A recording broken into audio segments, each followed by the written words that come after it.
I realize we have people out in the lobby for the, still for the planning and development hearings, but we tried to bring everybody in for the presentations, so hopefully we managed to do that. This is the meeting of Tuesday, November the 14th at 9 a.m.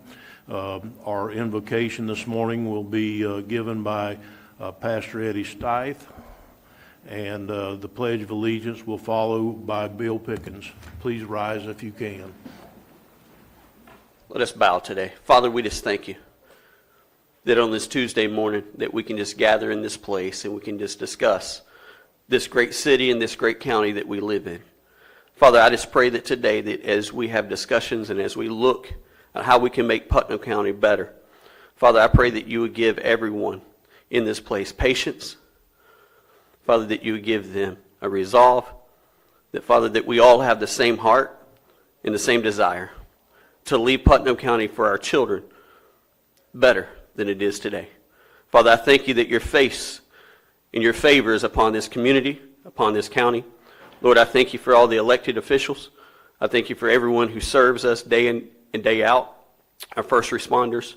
Father, I thank you for everyone in our community. I pray that you would bless them with strength and favor today, for the best is yet to come.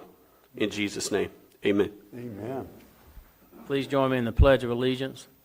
I pledge allegiance to the flag of the United States of America and to the republic for which it stands, one nation under God, indivisible, with liberty and justice for all. Thank you, Pastor, and thank you, Commissioner Pickens. The chair will entertain a motion for approval of the minutes as on the agenda. Mr. Chairman, I move approval of the minutes stated in our packet for October 10th, 2023. We have a motion and a second. All in favor say aye. Aye. Opposed? Ayes have it. Motion carries unanimously.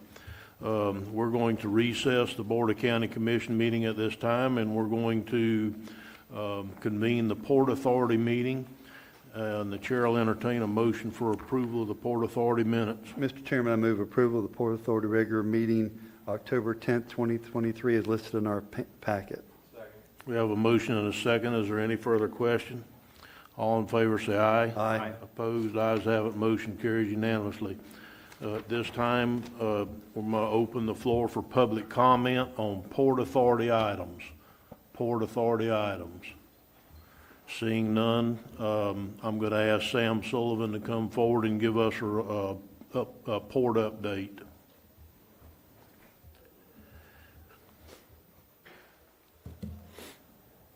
Good morning, Commissioners. We'll give you a brief update, and if you have any questions, I'll be glad to entertain them afterwards.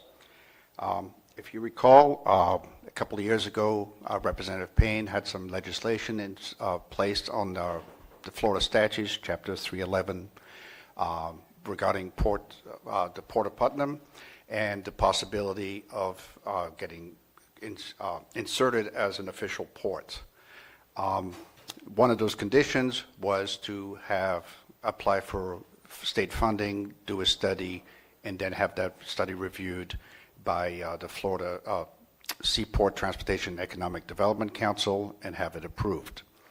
Following visits by the Florida Port Council and FDOT of our port, consensus was that going and funding such a study would be, irresponsible fiscally because we already have the infrastructure and other things already in place.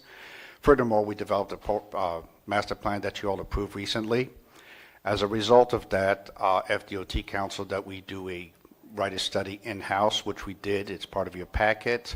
And as a result of that and previous documentation composed in-house, FSTED on October 25th reviewed the material, asked questions of Administrator Suggs and myself, and went ahead and passed the resolution. We have met the conditions of that Florida statute. We are fully authorized port now in the state of Florida, and we are eligible for state seaport funding as a result, and we are permanently now on the FSTED Council and the Florida Ports Council.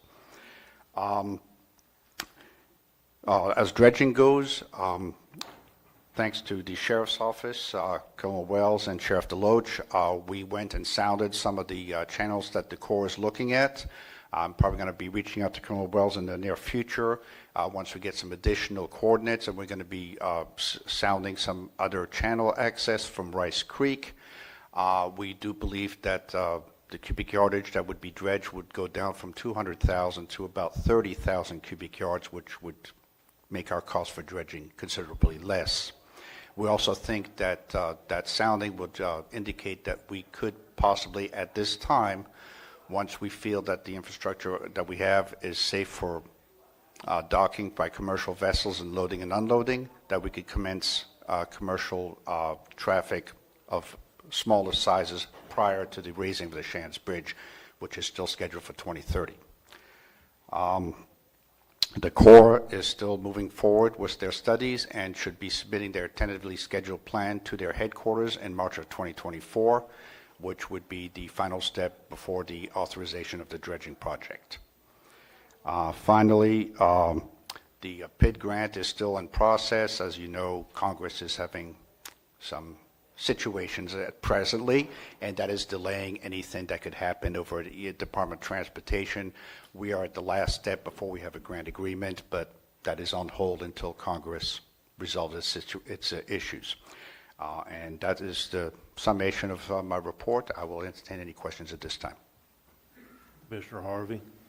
Thank you, Mr. Chairman.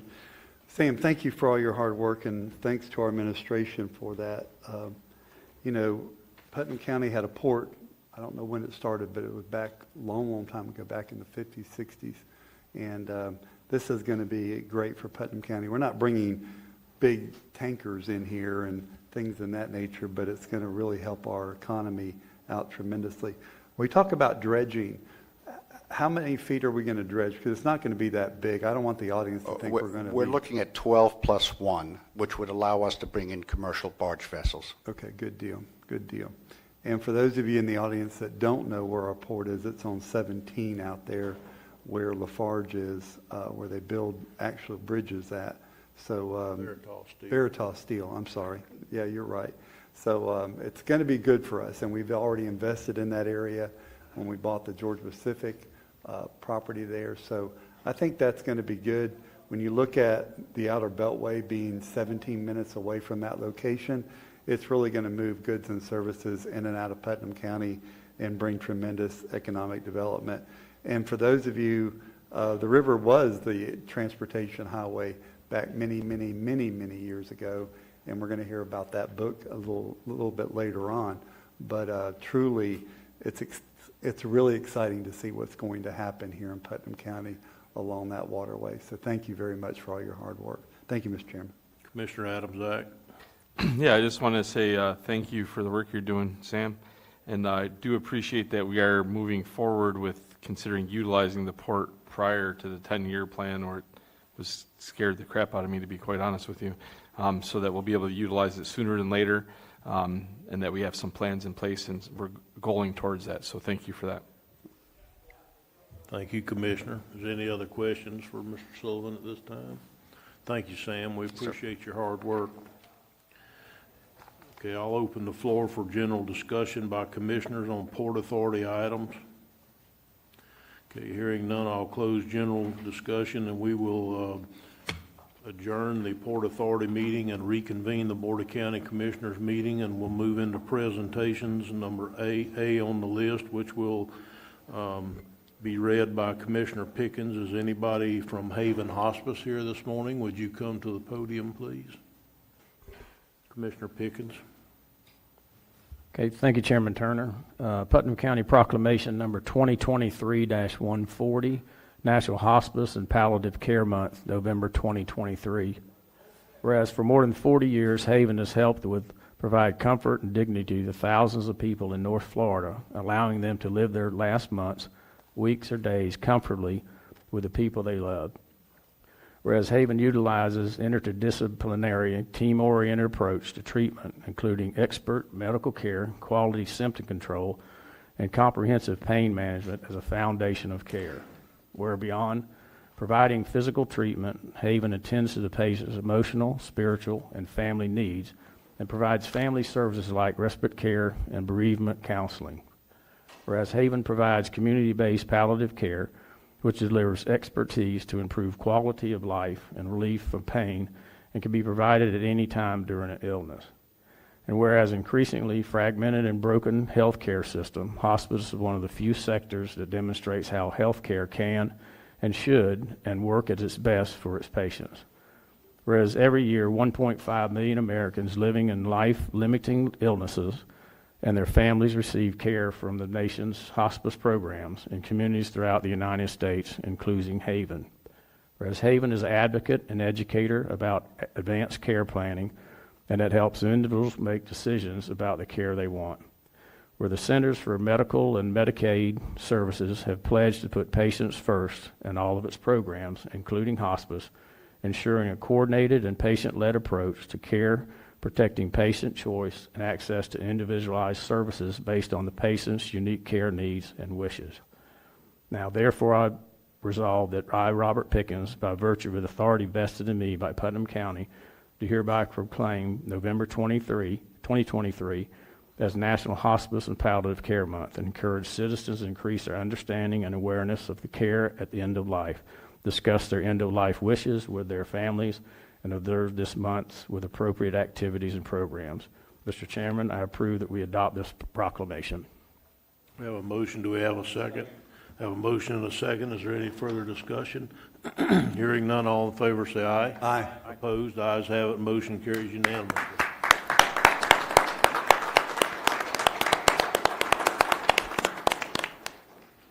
Thank you very much. Yes, please.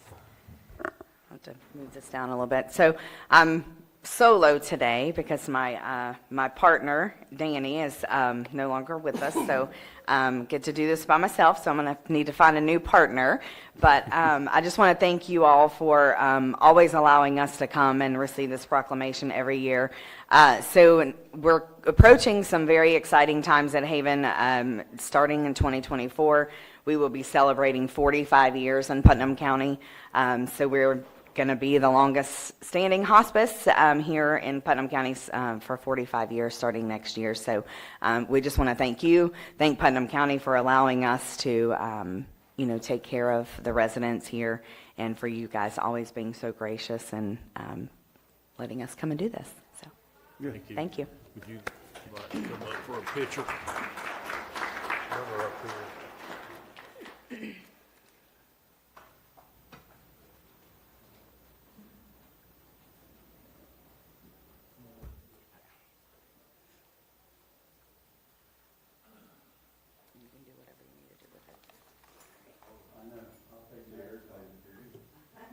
I'm not staying with Larry.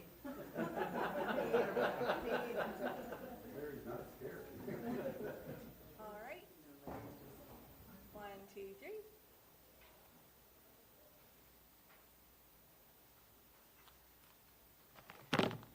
One more. 1, 2, 3. All right.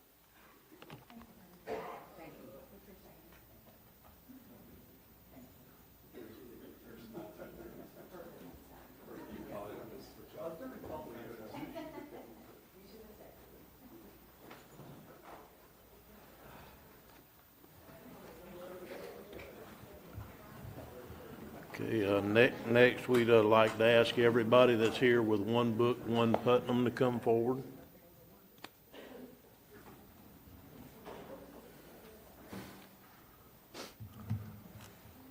All you guys sat on the back row. Come on, Miss Ellen.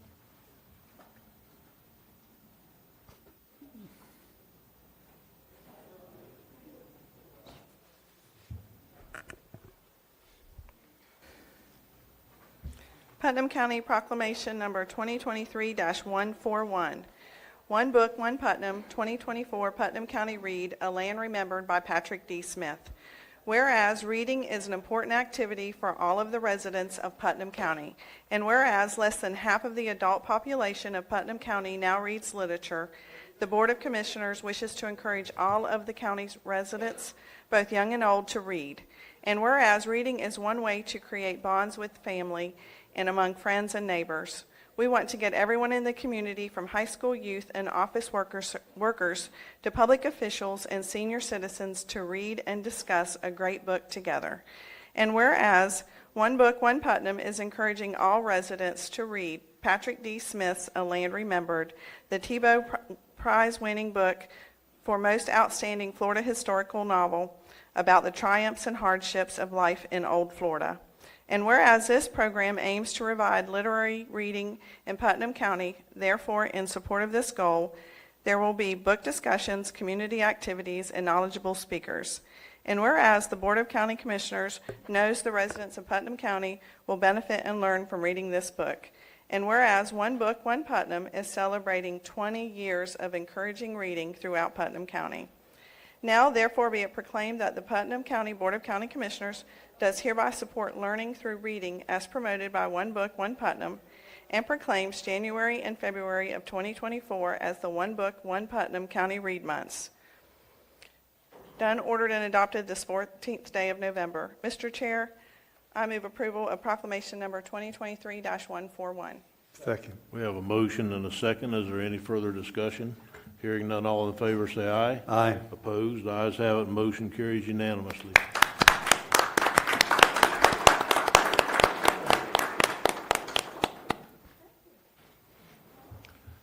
Now, I know somebody's going to speak.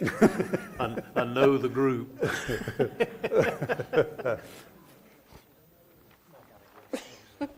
Well, you're not going to keep Stephen from speaking. I know that. You can go first, Miss Stella, but I guarantee you Stephen's going to say something. I just want to recognize and thank each and every one for their support, monetary as well as participating in the programs throughout Putnam County. This is the first book that they started reading, and so we're back at it again. We do have the book in multiple formats. We have the children's versions. We have it on CD, large print, and regular print. So please, all of the books have been delivered as I'm speaking. So if anybody is waiting to read the book should be at the locations by now. Thank you. Mr. Turner, you know me very well. I appreciate the opportunity to speak today for just a minute on behalf of One Book, One Putnam. I have probably been the mouthpiece of One Book, One Putnam for almost all of those 20 years. So it is exciting to be here once again to talk about something that is so important, and that is reading. Reading in this day and age is becoming a lost art, and anything we can do to encourage folks to read beyond that which they have to do for their everyday life, it's just really important. It's important for families to read together. The influence that fathers and mothers have on young children, reading is just immeasurable. Go out and read.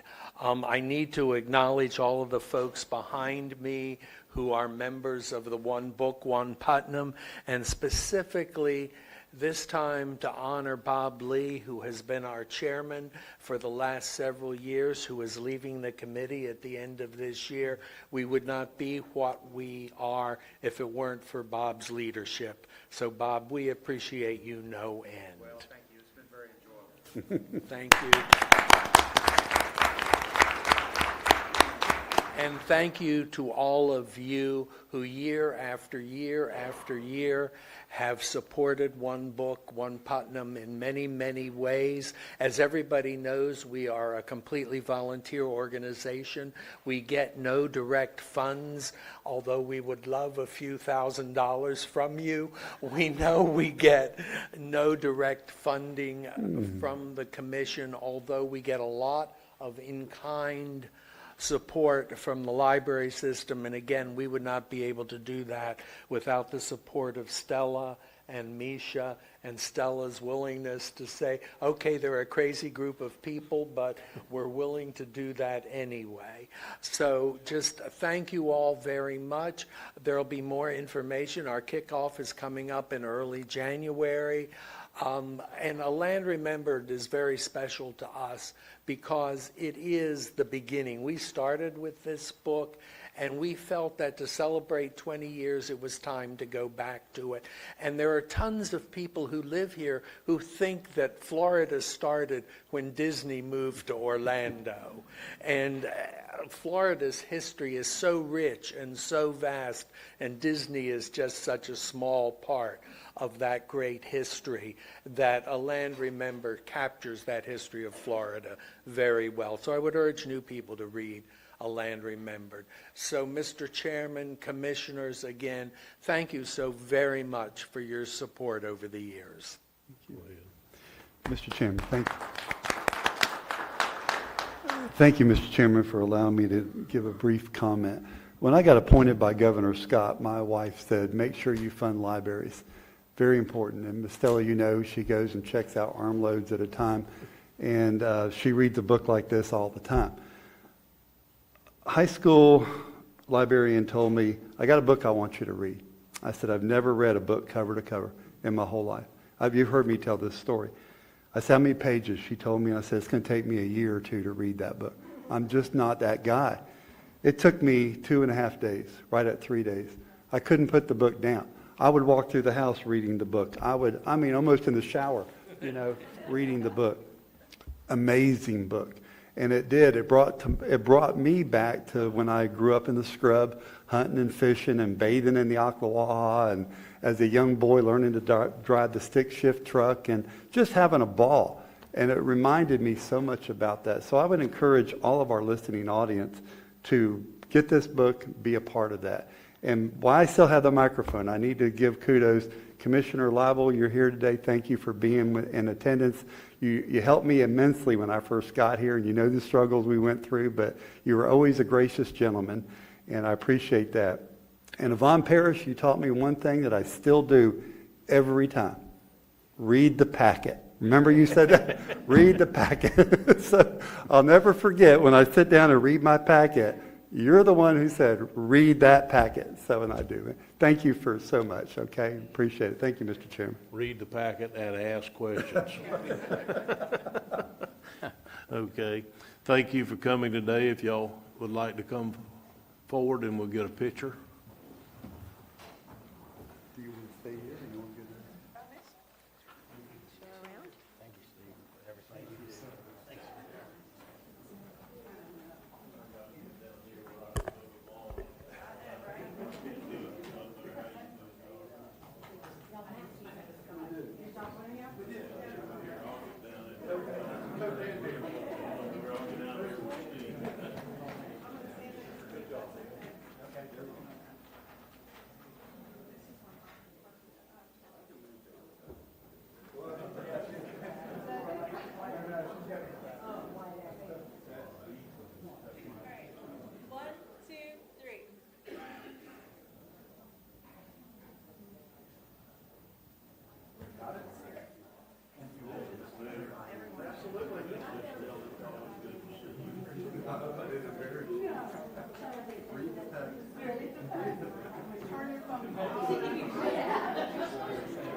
I'm looking forward to it. We thought you just came to hang out.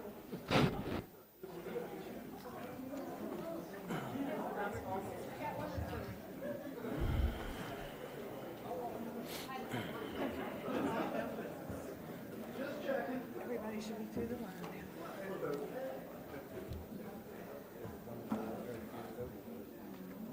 Okay, we're going to move down the list in presentations to the Florida Parks and Recreation, so Florida Home Parks and Recreation, if y'all want to come forward.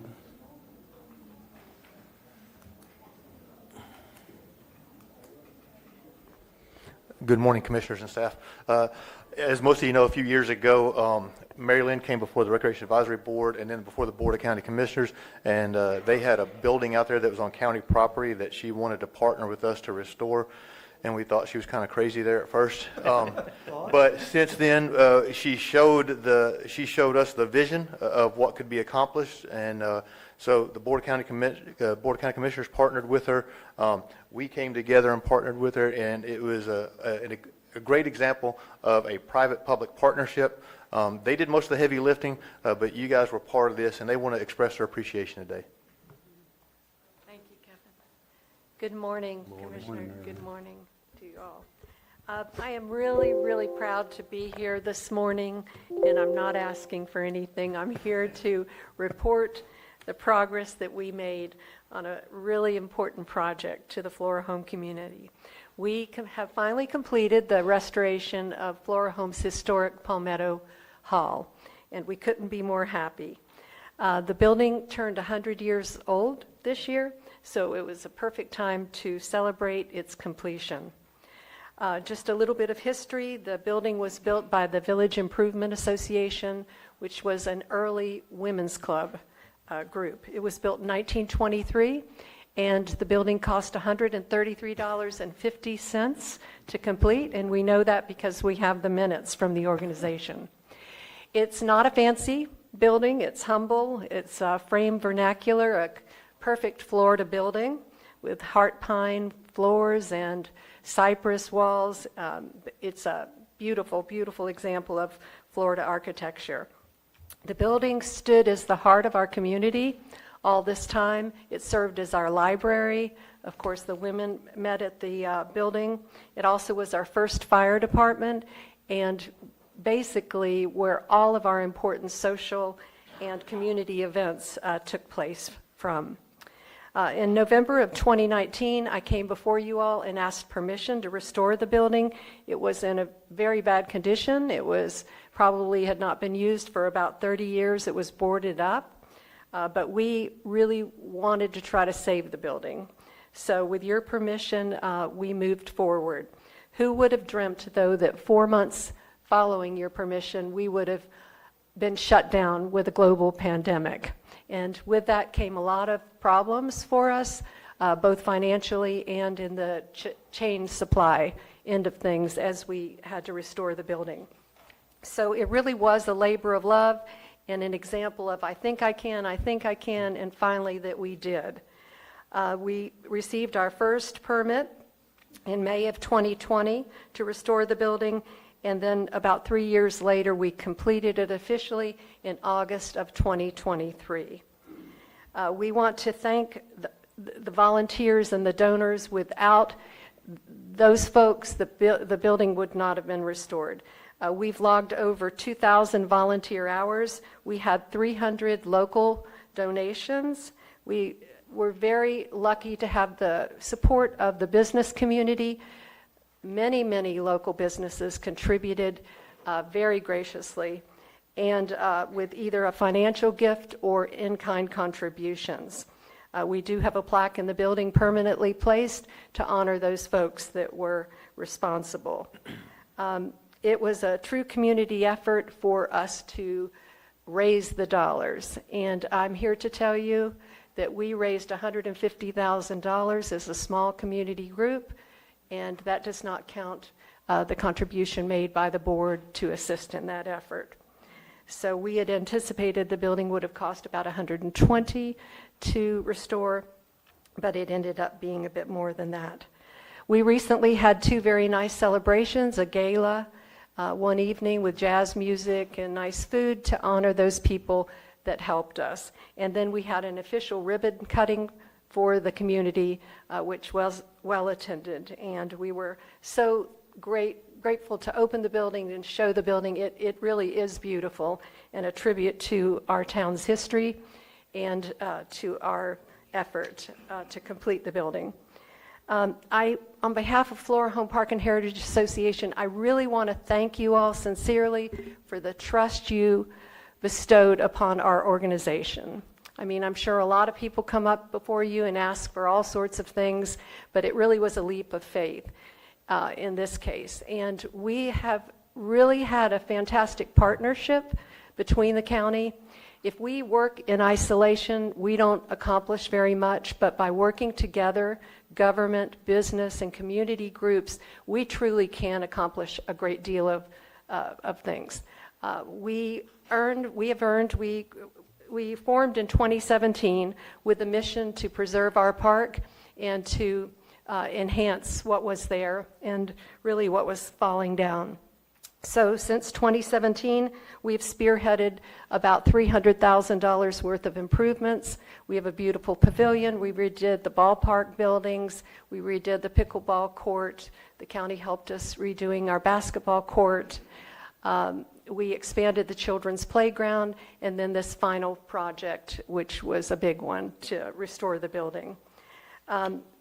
We look forward to the future, to preserving our history, to improving our park, bringing the building into use by the community to unite our community.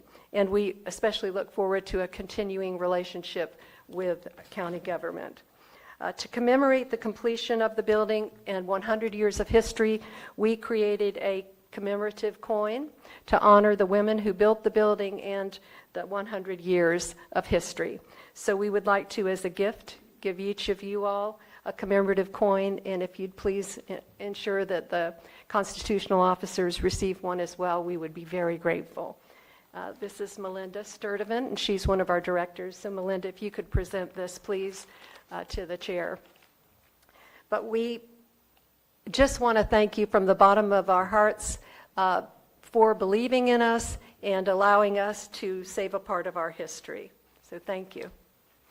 Thank you. Mr. Harvey. Thank you, Mr. Chairman. I just really want to say kudos to Mary Lynn. Mary Lynn, you retired from school, teaching culinary arts, right, and went right to work in your neighborhood in the parks. And you've been working in your neighborhood for your whole lifetime. I remember when we served on the zoning board together back when we were very young,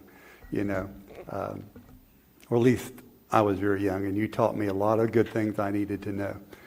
But you went to work, and your work was your bond, and you made it happen.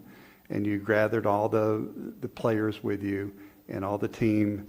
And you're right, there's a lot of times that people come up here and they'll stand there where you are and they'll say, I pay taxes and I want something. But you didn't do that. You said, would you partner with us to make this vision happen? I was skeptical at first. You heard me. I thought, oh, that's an old boarded up building. I don't see how this is going to change a whole lot. But with love and the right person, y'all made it happen. Your group made it happen. And it was such an honor and a pleasure to be there for the grand opening and the night of the gala night. It was just to think about what took place 100 years ago and what's going to be happening this 100 years and what's going to happen 100 years from now when that building's still there, hopefully, and somebody else is standing where you are and sitting where I am or us, and what's going to take place then. So I just really want to say from the bottom of my heart, it's been an honor and a joy to always serve with you for all the years we've done it, and you've never disappointed me. Thank you. Thank you kindly, Larry. That means a lot to me. Mr. Pickens. Those comments are hard to follow, but let's see if I can do that. Marilyn, I want to thank you, but I want to thank Kevin and his staff and our staff and the Board of County Commissioners for teaming with you. Mm-hmm. And you had a vision and a dream. And as Parks and Recs chairperson, I really, when I saw the first pictures of that building, I go, oh my goodness, what have we done? And then I think it was moved forward and you opened it up and found different things. I go, ooh, we may have made a mistake here. But I was truly honored to be able to be part of this and also to be part of the ribbon cutting. And I'm telling everyone in here, if you haven't been out to this facility, you need to go because it's worth it. What they have done, it absolutely is beautiful. They brought it back. I would truly believe in the condition that it was built in 100 years ago. It's very nicely done, and it will be an asset to that community for years to come. So thank you very much for you and your team and all the people that partnered in that community to make this happen. Thank you. Thank you, Commissioner Pickens. We will be open each Saturday from 10 to 2, so please stop by. And of course, the building will be open for special events. We're trying right now to figure out what we want the building to be used for, how we'll go forward with community classes and lectures on history and on nature and musical activities. So we're trying to put that part of the puzzle together as we speak. Thank you again. Would you like a picture, Mary Lynn? Sure. You want a picture? I'm not sure the audience wants another picture.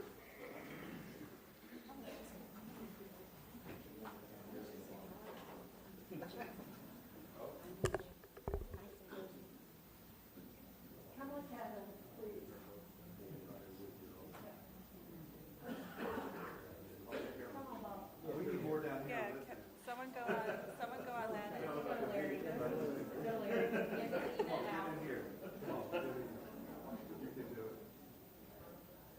All right. 1, 2, 3. All right.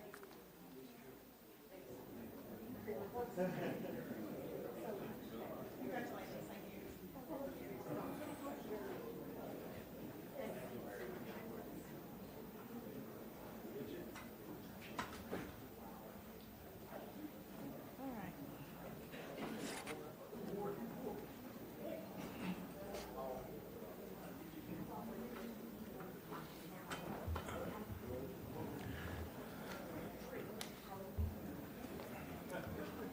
Okay, thank you for the presentations this morning.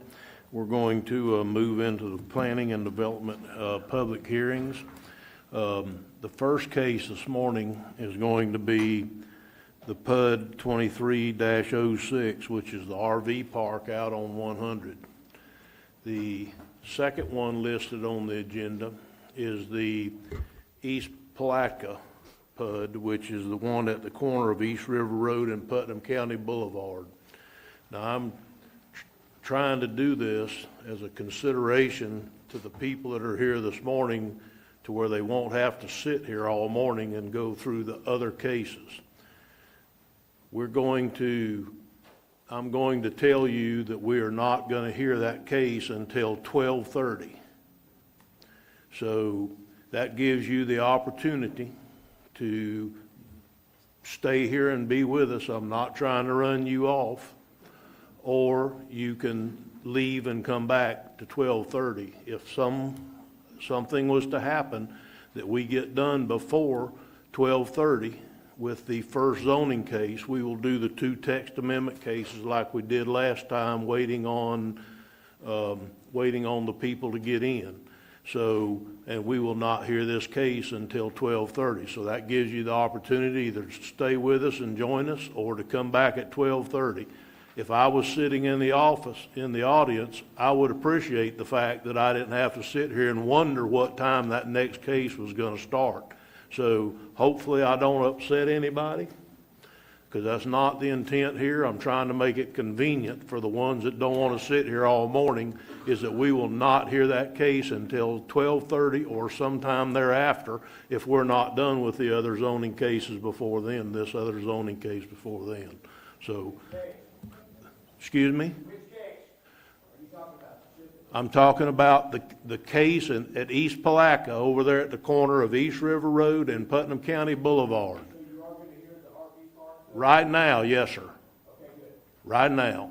But the second case on the agenda is the one in East Palatka, and I'm just trying to make it convenient for the people here that we're not going to hear that until 12:30 or sometime thereafter. So it's up to you. Stay with us or whatever you want to do. So. We need to break for 3 minutes. Yeah, and with that, we're going to take a 3-minute recess.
Okay, I'm going to ask the commissioners at this time, do y'all actually want to hear the staff presentation a second time?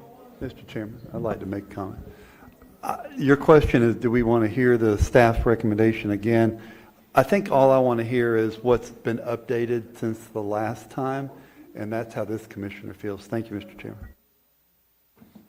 Are you prepared to do that, Zach? Just give us any updates of things that may have changed between last time and this time? Yes, sir, I am. Okay, good. Thank you. Please proceed. All right, for the record, Zachary Baker, Planning and Development Services. This is an abbreviated presentation on the PUD 2300006. I have in my hands the revised development agreement that I shared with County Commission yesterday afternoon when it was received. And I'm going to go through to each article and section and just read you the strike through and underline as applicable.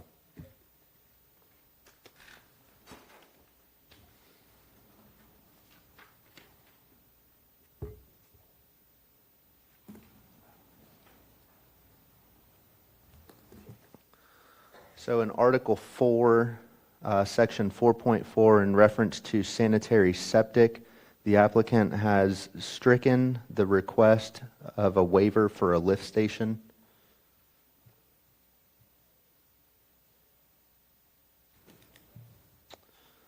Article 4, Section 4.5, Transportation, the applicant has added the following language. In accordance with Florida Department of Transportation approval and regulations, an extended paved driveway entrance minimum of 100 feet off of State Road 100 will be provided to assist with safer entry and exits. The entrance driveway will be a minimum allowable width per FDOT requirements. And finally, Article 4, we have a new section, 4.15, defining quiet hours. Park quiet hours will be no later than 10 p.m. on Sunday through Thursday and 11 p.m. on Friday and Saturday, no earlier than 7 a.m. each morning.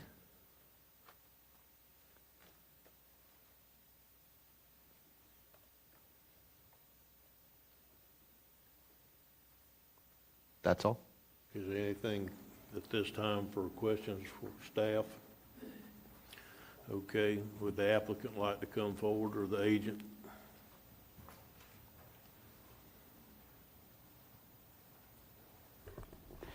Good morning. For your record, again, Don Holmes of the firm of Holmes and Young, PA at 222 North 3rd Street, Palatka, and I'm here on behalf of the applicant, which is Forever Rescued LLC. That is the actual owner of the property. First of all, I'll thank you again for the time that you take to hear these cases. I understand very well that they're not easy, and they're not sometimes easy to listen to with the difficult choices that are before you, and land use always seems to bring out difficult choices. Secondly, I'm going to hope to relieve a little bit of your anxiety by telling you that it is not our intent in any way, shape, or form to repeat verbatim everything that was said by us, the applicants, in the first hearing. We'll touch upon a couple of things, but it's only been a couple of weeks. That hearing and that testimony and that presentation is of record. I would, however, ask you to please question and ask if there's some aspect of that first presentation that in thinking about it or in considering it over the last couple of weeks you now have questions about, even if you didn't then have questions. I'd like to start by mentioning that what you all know, and that is this is an application for a planned unit development. My client's prepared to sort of present the slide presentation that she presented last time. And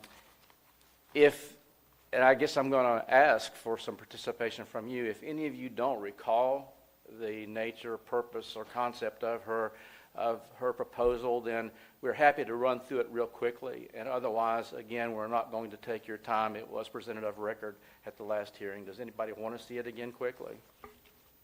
She also sent it to us, I think it was yesterday. Okay, great. So sometimes when we enter these hearings, which we do all the time, you do probably twice a month, have done for a long, long time, some things, some terms, some aspects of what we're doing, we sort of take for granted, but they're also pushed kind of towards the back of our minds as we go forward and go through the process.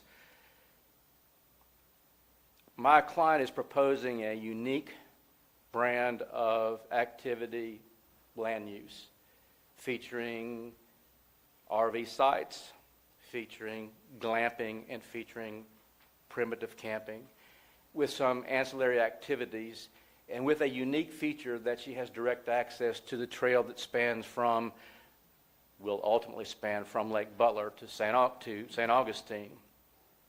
It does involve a mix of some uses, a mix of some activities, and that has been criticized by some. But let me, if I could, emphasize something that I think is really significant, and that is, it's exactly the kind of use that your code makes specific and special provisions for. Your code in defining a PUD, and I'm just taking certain sections of it which kind of hit the essence of the matter, states that a PUD district, a planned unit development district, is to provide a method for landowners or developers to submit unique proposals which may not be provided for or allowed in other zoning districts otherwise established by the code. Uses with unique design features which might otherwise not be allowed in one or other listed districts, but that otherwise conform to the Putnam County Comprehensive Code. And then later, it maybe defines it and explains it a little bit better. PUD provisions are intended to promote flexibility of design and integration of uses and structures, while at the same time retaining in the Board of County Commissioners the absolute authority to establish limitations and regulations thereon for the benefit of the public health, welfare, and safety. Many people don't understand, or maybe they take it for granted or gloss over the fact that a PUD, a planned unit development, is actually the most restrictive form of zoning that you have. If an entity, like my client right now, she has ag zoning. There are a myriad of different uses that your code allows as a permissible use without approval from your agency for a lot of different things. Livestock, all kinds of agricultural activities, things that might or might not be offensive, and you don't have any control over it so long as she meets minimum setbacks and noise ordinance and things like that. You don't control it. But PUD, which has sometimes been referred to by some, accurately or not, as the closest thing we have to contract zoning, because you know contract zoning is not allowed by law. But a PUD is, in my estimation, the closest thing we do have to contract zoning, because that development agreement that Mr. Baker referenced tells you what she can do and what she can't do. And it's a negotiable instrument. It is an agreement between her and the county. It is enforceable. And unlike a comment that was made at the last hearing, if for whatever reason she can't do what's there, she has two choices: walk away, in which case after a time this property reverts back to the zoning it held before the PUD, or else do what she has to do to comply, or else come before you again in a public hearing in this process and ask for changes. It is not carte blanche to do what you want to, as long as it looks something like what she described. It's just not. So what she described, of course, is an activity that she's explained in some detail. What we've attempted to do at the last hearing was bring some folks in from a practical and maybe anecdotal standpoint to tell you firsthand that some of the fears that people have voiced, they haven't materialized in the past. And I'm not going to try to speak to or mention everybody who spoke before, but I will mention Mr. Valentine, because it was particularly interesting to me. And I've talked to Keith before. I know that when Keith proposed his RV park, oh, I'm sorry. I'm not used to people not being able to hear me. Matter of fact, I'm just the opposite. But nonetheless, when he first sought PUD approval for his RV park, which has many more neighbors, much closer than my clients. The opposition was large. He was successful. He instituted the PUD. He instituted the RV park.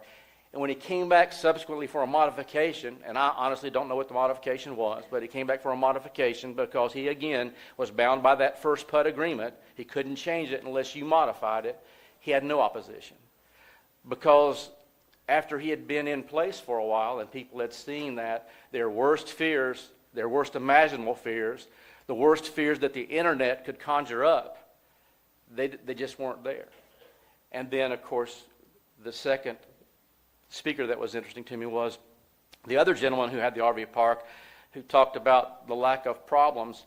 And quite frankly, I don't know that I need to spend a lot of time on that. When I heard someone say that RV parks are basically breeding grounds for crime and they house sex offenders and sexual predators, I guess I was a little bit speechless. I mean, that comment almost deserves no response at all. But we presented those, and then what we suggested to you was this.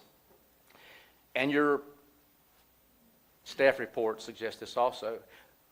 There are features of this PUD that we don't have the expertise to tell you, to outline for you right now.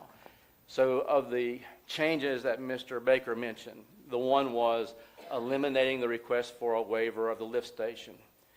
And the reason that was done, quite frankly, was because we understood and realized that ultimately it's going to be for the DOAH to decide what she has to have out there to handle the waste. It would be unfair to ask you, and I'm not sure your waiver would be binding anyway, but I don't consider myself to be an expert in waste disposal systems. I don't know if any of you are, but the health department is. And so rather than us asking you for a waiver, we listened. We tried to listen as we've gone through this to relevant comments, and we said, okay, let's take that out. Whatever the health department says we have to do, we have to do. So that waiver is no longer a part of the request. And similarly, it was brought to our attention that perhaps not having, she was trying to eliminate as much pavement on site as she could eliminate for purposes of keeping the area, the 20 acres, as natural as is possible.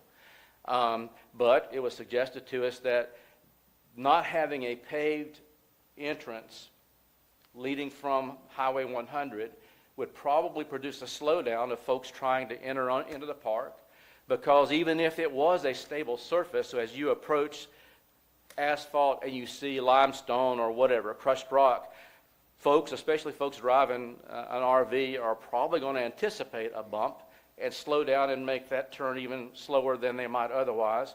So it was seen as a safety issue, and she modified in order to allow for that, assuming DOT and everyone that has control of that allows. And then, of course, there are other issues that are left to others to figure out, like the exact requirements for the road. She has done due diligence. For instance, people talked about all of the threatened species that she was going to be impacting and damaging. I don't know if they did, but my client had a threatened species survey and report prepared by a recognized, legitimate firm to determine what threatened species were found on site that she might be impacting. The only one that was referenced was gopher tortoises. They found 2 burrows, and they noted that if she develops within 25 feet, she'll have to go through the proper process of relocating those burrows. My point simply is she's attempted to perform her due diligence by looking into these things that might be a problem. And the end result was, as staff has indicated in its staff report, those details we suggest should be left to those with expertise to handle them. Her getting through the county commission level is not the end of her journey, as you all know. She has to go to the Development Review Committee. She has to have approval by various state agencies, and at any one of those levels, if there's something she can't meet, any standard, any rule that's designed for the protection of the public in general, then basically she's going to have to alter her plan or stop. So having said all that, the only other issue I'll mention quickly was the quiet hours. We have a map, I think it's in your packet, that shows that I was a little confused, and I asked my client to go back because I think about 30 people stood up at the last hearing and said they lived across the street from her. And I've been out there and I've looked for the housing project across the street from her, and I didn't see it. So that next map you have there has a V for vacant property, and it has actual distances to the closest house to her property line. It ranges from 1 football field to 3. That distance does. And of course, one of those is someone who spoke in favor of her project at the last meeting. But nonetheless, and she never intended not to do this.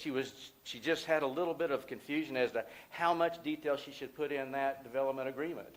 But since we kept hearing about noise, she put the quiet hours in there as an enforceable term of the agreement, so that not only won't there be noise that exceeds a certain level, because you've got your own ordinance, as you know, that controls the amount of noise, but there won't be any noise other than routine things like doors shutting and people talking, except or outside of those hours that the agreement would allow.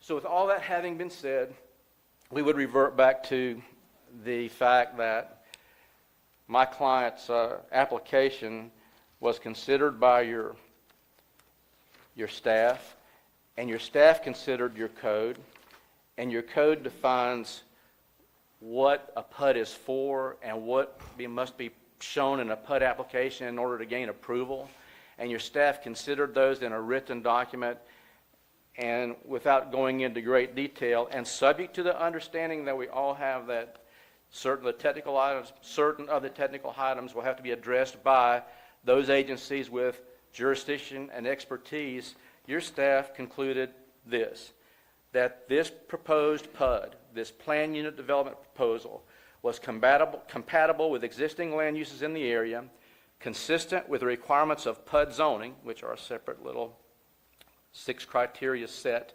consistent with the future land use designation, and consistent with other comprehensive plan goals, objectives, and policies, and accordingly they recommended approval.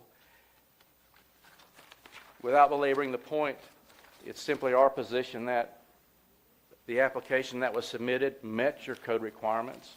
My client has tried to be responsive to those issues that she heard that she thought might in some fashion make her project offensive or even to some extent aggravating.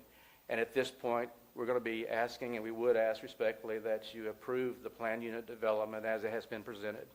If you have questions, as I said, we're happy to answer any that we can, and my client is here in person to answer anything that I can't. Is there any questions of the applicant, the agent at this point?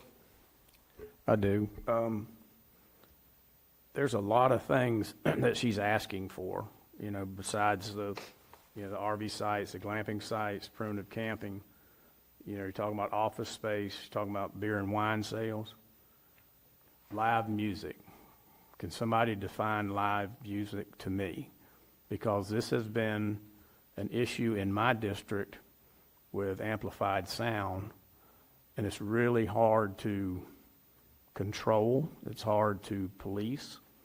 So can somebody explain, because sitting around a campfire playing an acoustical guitar is one thing, but when you have a wedding event and have a 5 band there with horns, that's a little different situation there. And noise travels.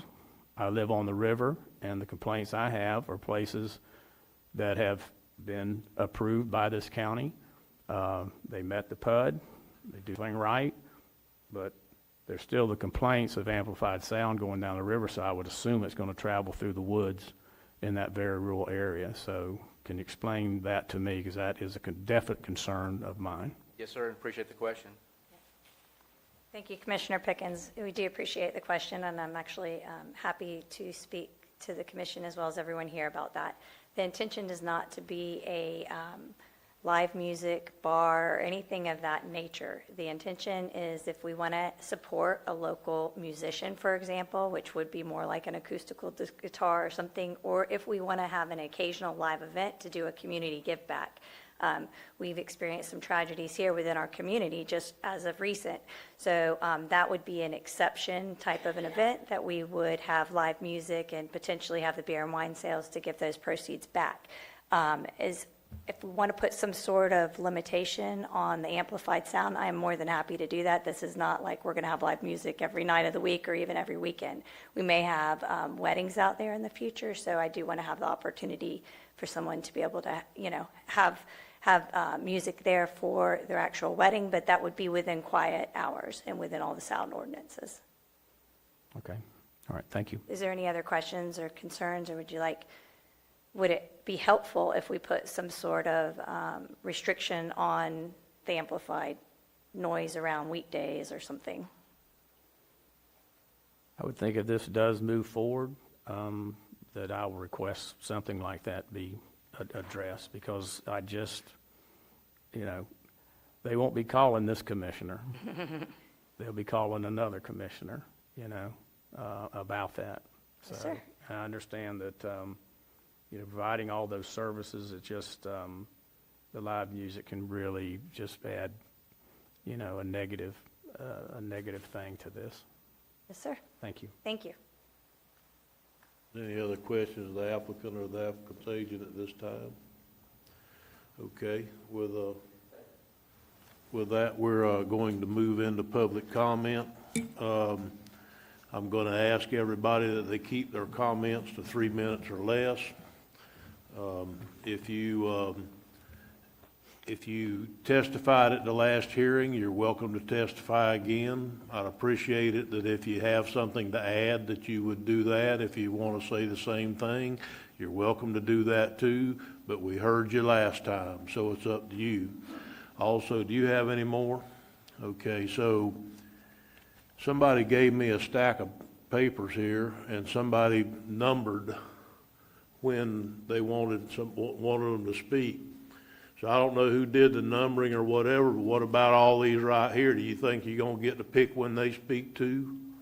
It's not up to you to decide what order that you want to go in here. I mean, if somebody wants to go first, raise your hand and I'll find your card and let you go first.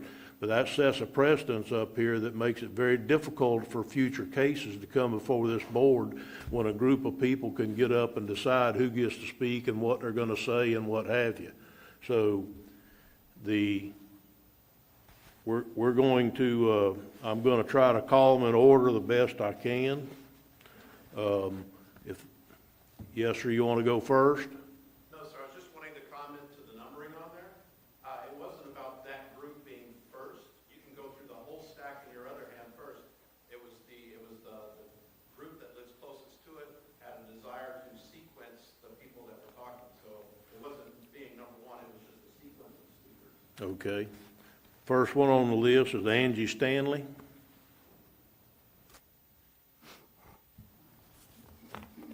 If you'd state your name and address for the record, please. I'm Angie Stanley. I live at 130 South Jasmine Avenue in Melrose, Florida. I'm a Putnam County resident. I live with my husband and children on a Florida Century Pioneer family farm in a 2-story farmhouse that was built by my husband's grandfather. His homestead is very, very near to the proposed RV park project. Over the past several decades, we have spent much time, effort, and resources creating a family life of agriculture that we have always dreamed of. Working this land has taught our children and grandchildren what hard work and preservation of nature means. This quiet, rural, agricultural lifestyle is something we would like to preserve for generations to come. Ms. Ledford's dream of creating a public RV park and campground in the middle of a community of properties and families that have all dreamed of a rural farm life is just plain wrong. Myself and my neighbors have had this dream of living this lifestyle for decades. Why should her dream crush my dreams and dozens of my neighbors' dreams? This project does not fit in this area. Commissioners, I thank you for listening and for your listening ears and your time today and what my neighbors have to say about this. Would you want an RV park or a campground literally in your front or backyard? Thank you. Thank you. Next is, wait a minute. All right, now I'm gonna tell you right now, all this is gonna do is make it last longer. So it's not gonna impress or unimpress anybody, so I'd appreciate it if we didn't turn this into a circus this morning if we could. Next is Brian Stanley.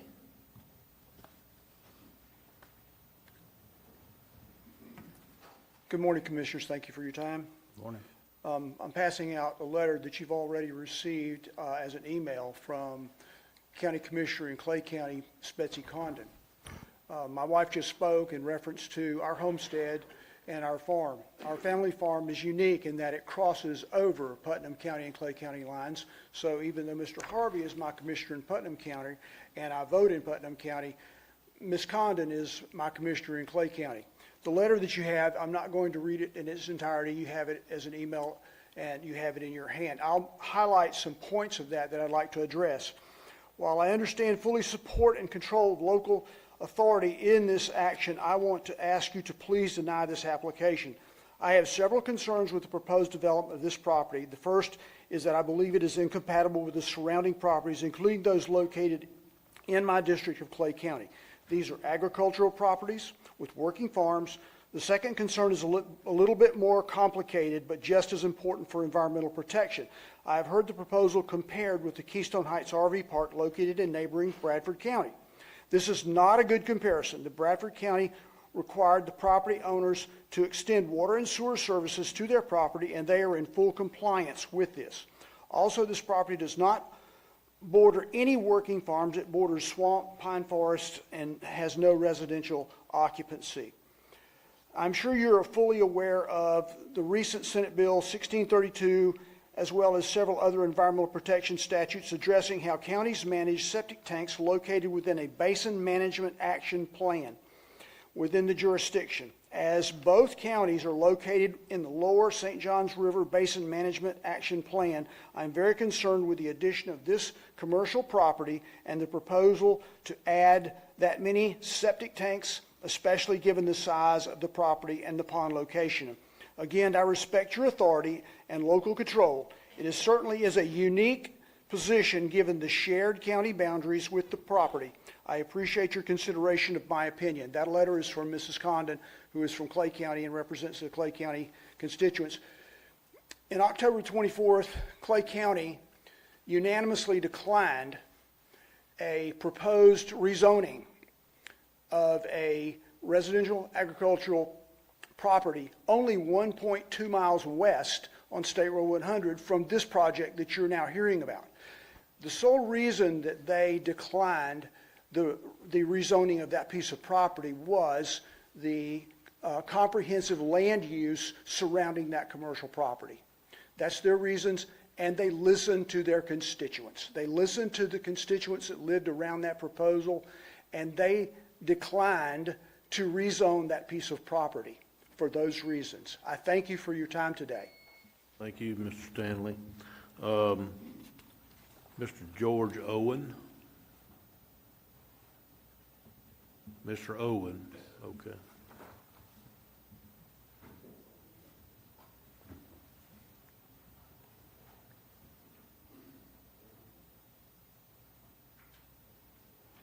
If you would state your name and address for the record, please, Yes, Mr. sir. Owen. Yes. George Owen, 1771 State Road 100, Melrose, Florida. I'll try to walk and chew bubble gum at the same time here. See if those come on. Maybe. All right. I want to cover today Putnam County Comprehensive Plan 2035, Goal A1, maintain and manage the county's natural resources and quality of life.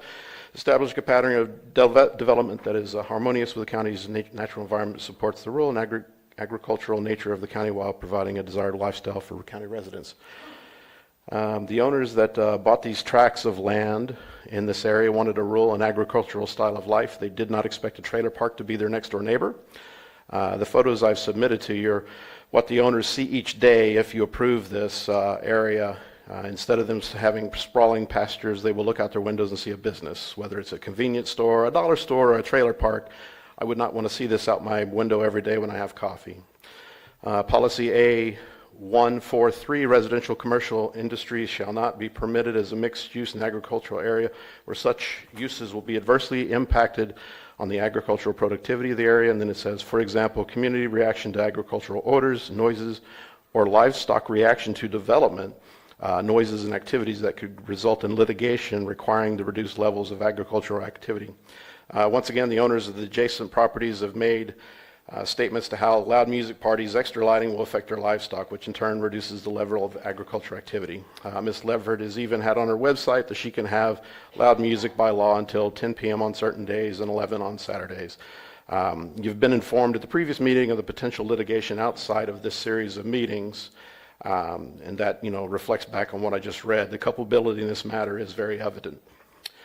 Policy A193, Land Development Code regulation to implement this plan shall be based on the intent of the following future land category description guidelines. I'll cover subsection 9, agriculture. Residential development shall be allowed at a density of 1 dwelling per 10 acres except within military restricted overlay zones. Residential departments shall be limited to the maximum of 1 dwelling per 20 acres. An increase in density is allowed up to a maximum of 1 dwelling per 5 acres for parcels abutting or having direct access to county-maintained roads, with the exception of new platted subdivisions, which will be limited to a maximum of 1 dwelling per 10 acres. With that being said, it seems very hypocritical to the limit of the dwellings on the size of acreage for a homeowner. But however, when we start talking about a PUD and having a high-density RV park on the equivalent, it just doesn't make sense. But then again, money talks. The residents who live near this property will be affected by the change and have clearly told you that it's not compatible with their desired lifestyle. Additionally, 311 residents have signed a change.org petition to agree they don't want it. In conclusion, I'd like to hear from each county commissioner to understand how, based on these facts from your comprehensive plan, that you can claim that the proposed PUD is compatible with our lifestyle. Thank you. Thank you, Mr. Owen. Next is Stephanie Loznica. I'm sorry if I butchered your name. I didn't mean to.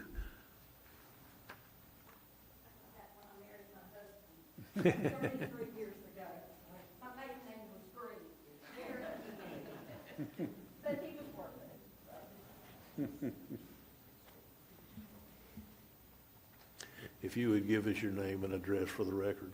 Yes, sir. My name is Stephanie Loznica. I live at 8447 State Road 100, Melrose, Florida 32666, and I am a resident of the Lake Forest Plantations. Let me just start by saying that the topic I wish to discuss with you today is the inappropriate placement of this PUD in a residential neighborhood in Putnam County. When I walk out my front door right now, as was stated earlier, I see rolling pastures, a beautiful, beautiful area with live animals, wildlife of all kinds. When we get an RV park, if it's approved, and it will, when I open my front door, I will see all kinds of travel trailers, people coming in, people going out. It will be a very much more hectic lifestyle for us. I have grandchildren. They come out there, they play. We don't worry about it because they're safe in that area. All the neighbors know each other, and we get along. Currently, in Putnam County, I gave you guys some maps. There are 17 campgrounds, RV sites. 2 more are already under construction. And if you review the aerial images that I have submitted to the committee, you will see that Putnam County will have a total of 1,055 RV sites. I'm not sure how many you guys need in Putnam County, but anyway. However, the satellite images of all these campgrounds reveal 3 consistent themes. Number 1, they're either in an isolated area or they are in an area that has already been zoned commercial, or they're located on the water. And Ms. Ledford's proposed PUD was none of the above, okay? Our area is, as you've already been told, agro-residential, and the property was zoned that way because we didn't want commercial people coming in and building, different types of things. We didn't want a handyway next door, things of that nature. The RV park we all feel, is not compatible in our area. Nowhere else in Putnam County, and you can study your map if you choose to, is there an RV park in the middle of a rural residential neighborhood. Lake Forest Plantations was zoned agro-residential to prevent this type of construction in the middle of a rural residential neighborhood. This is why we chose to build a home there. We lived in town, and it was a rat race, and we decided we wanted to get out in the woods where we could walk around, see nature, and do that sort of thing. In my mind, and the mind of the residents there is no way that our residential area is not going to change with a business there. It's just not going to happen. It is clearly evident that the land users are opposed to this, and within the PUD, I'm not sure how it was deemed compatible, but in the existing, I guess with the existing restrictions, the terrain and the existing planned uses of the surrounding PUD do not fit in with what the PUD is. And in conclusion, simply put, this is not the right area for an RV park. Thank you. Thank you. Matthew Snow.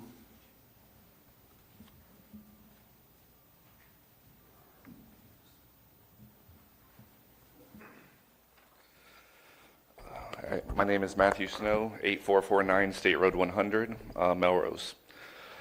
My question, why is the PUD being described as agritourism? What ground is her RV park for agritourism? Is this actually a business in the guise of a PUD? A business put in the middle of an agricultural residential zone that we are just calling agritourism. According to the 2023 Florida State Statute 570.86, an agritourism activity means any agricultural activity consistent with a bona fide working farm, livestock operation, or ranch. It does not include the construction of new or additional structures or facilities intended primarily to house, shelter, transport, or otherwise accommodate members of the general public. This definition clearly indicates that in order to receive any of the protection provided by the statute, an agritourism activity must be directly linked to a farm, ranch, or forest that is pre-existing in production, and that it must be an activity that is related to agriculture. Her entire RV park will be new construction and does not meet the definition requirements to legally fall under agritourism. Furthermore, her PUD is coined agritourism because she has easement rights to the rails and trails through a private gate. Per Charles Brown, who is the head of Goldhead State Park, which is in charge of this rails to trails, Ms. Ledford has never applied and was not granted a permit to use the trails from her private access on the property that she was deeded. Also, Don Miller, the previous owner and current landowner of the deeded easement, has never applied for a permit either. Mr. Brown said that just because a piece of property backs up to the trail, that does not give you access to it from that location. It is considered a state park and you only have access at certain locations, mainly the trailheads. He also stated he had no idea how no one in zoning and planning thought to look into this, and that there's a very low probability of her ever to be granted access. In the description and background on this project, it is stated, and I quote, "The proposed development is within close proximity to the rails and trails. It is a critical component of the proposed development," and now she has no access to it. My question to you all is this. First, if the trail is such a critical component to this RV project and is no longer able to be used in this project, then this project just becomes a typical RV park, not a community recreational park that you all are looking forward to, which then poses a question. If the location was chosen based on having access to the rails and trails, would this project not be better suited somewhere else? Second, If staff didn't know to look into this part of the project, and I did, and it is deemed a critical component of approving it, what else could be wrong with the proposal? Can their recommendation of approval still be validated? The Zoning Commission recommended denial, and I ask that you do the same on the grounds that this is not the right location. The public no longer has access off the rails and trails. Mistakes have been made this entire process, and it does not legally meet the requirements to label this project agritourism. Thank you. Thank you, sir. Susan Stanley.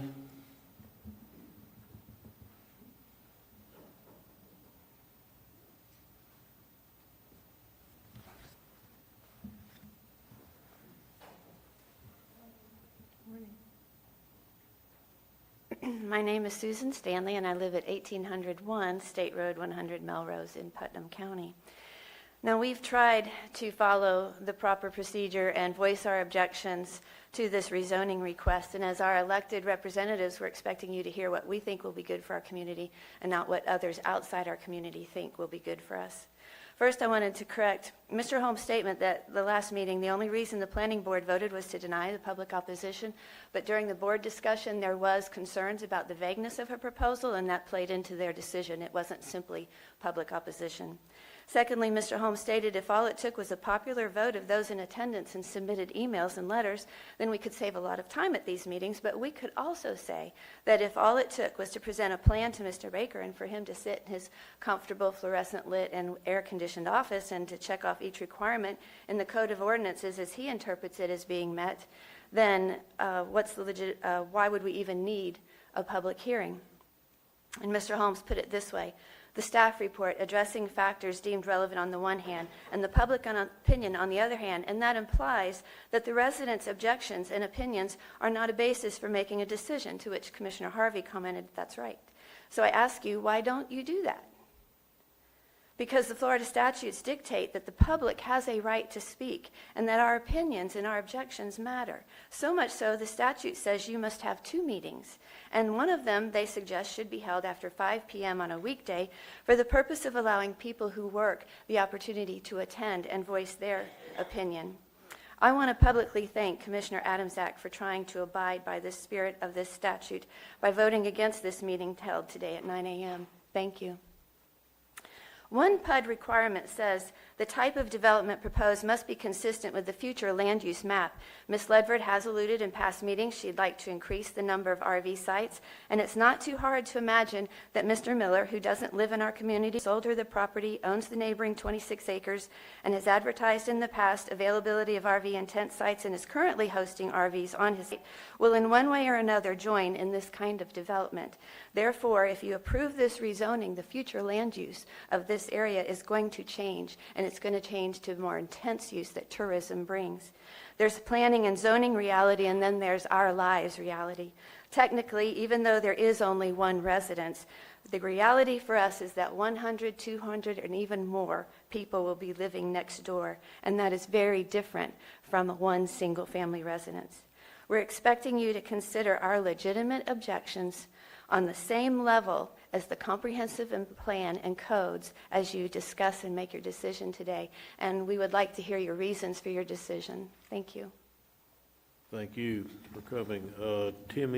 Timothy Stanley.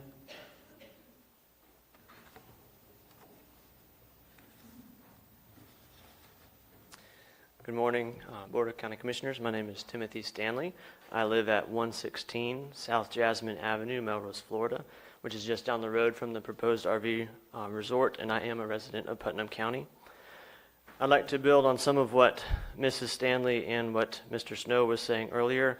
If you listen to the video of last month's meeting, it seems very clear from the applicant's statements that this rezoning request is for the purpose of establishing a tourist destination here in the middle of our rural agrarian neighborhood. There's an expressed desire for agritourism, as was addressed, and all the activities mentioned by the applicant are designed to give a unique experience, in her words, not found in many other places. The whole point of this is to attract people from out of the area to come here as a destination. This phenomenon has a term, touristification. It's a global concept where a place changes as it becomes an object of tourist consumption. This involves a shift in the nature and use of the neighborhood. With common sense, you can understand that an influx of tourists into a neighborhood may cause services, facilities, and shops to be oriented to the tourist preferences rather than those of the local residents. The RV park mentioned before, 7 miles from my home in Bradford County, is a prime example. It does not border residential properties like ours, but a swamp and a dump, yet it has grown from just a few hundred to nearly 1,000 sites. It is now surrounded by commercial properties and has already changed the character of the small town of Keystone Heights. The growth and traffic is overwhelming. With this influx into a community, local residents will be less willing to pay for houses at that location, and some will move. Those wishing the rural lifestyle will not be coming here to purchase those properties. Where in the comp plan or codes does it indicate our area to be a tourist destination? There are no similar businesses in our community. Does the community have a say in how that community grows? I say it does, as does the Florida statutes just referenced. The Putnam County Comprehensive Plan Goal A.1 also states that the quality of life and the residents' desired lifestyle matter. I realize the tax revenue from RV parks is extremely enticing to the county. If an RV park can flourish next to a swamp and a dump, Ms. Ledford's plan could just as easily succeed in another location along rails to trails, more suited for the land use. I ask that you, as our elected Board of County Commissioners, take to heart the purpose of these hearings.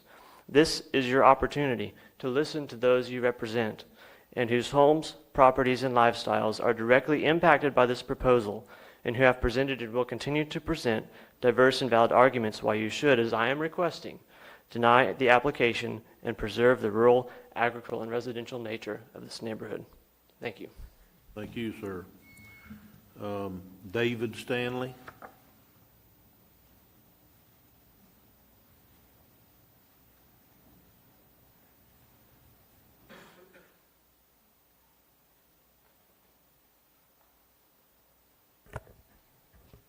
My name is David Stanley, and I'm a Putnam County resident. My address is 1801 State Road 100 in Melrose, next door to the proposed PUD. I wish I had time to cover all these land development codes, 45-223, that spells out the guidelines that the Board of County Commissioners must use to approve a PUD.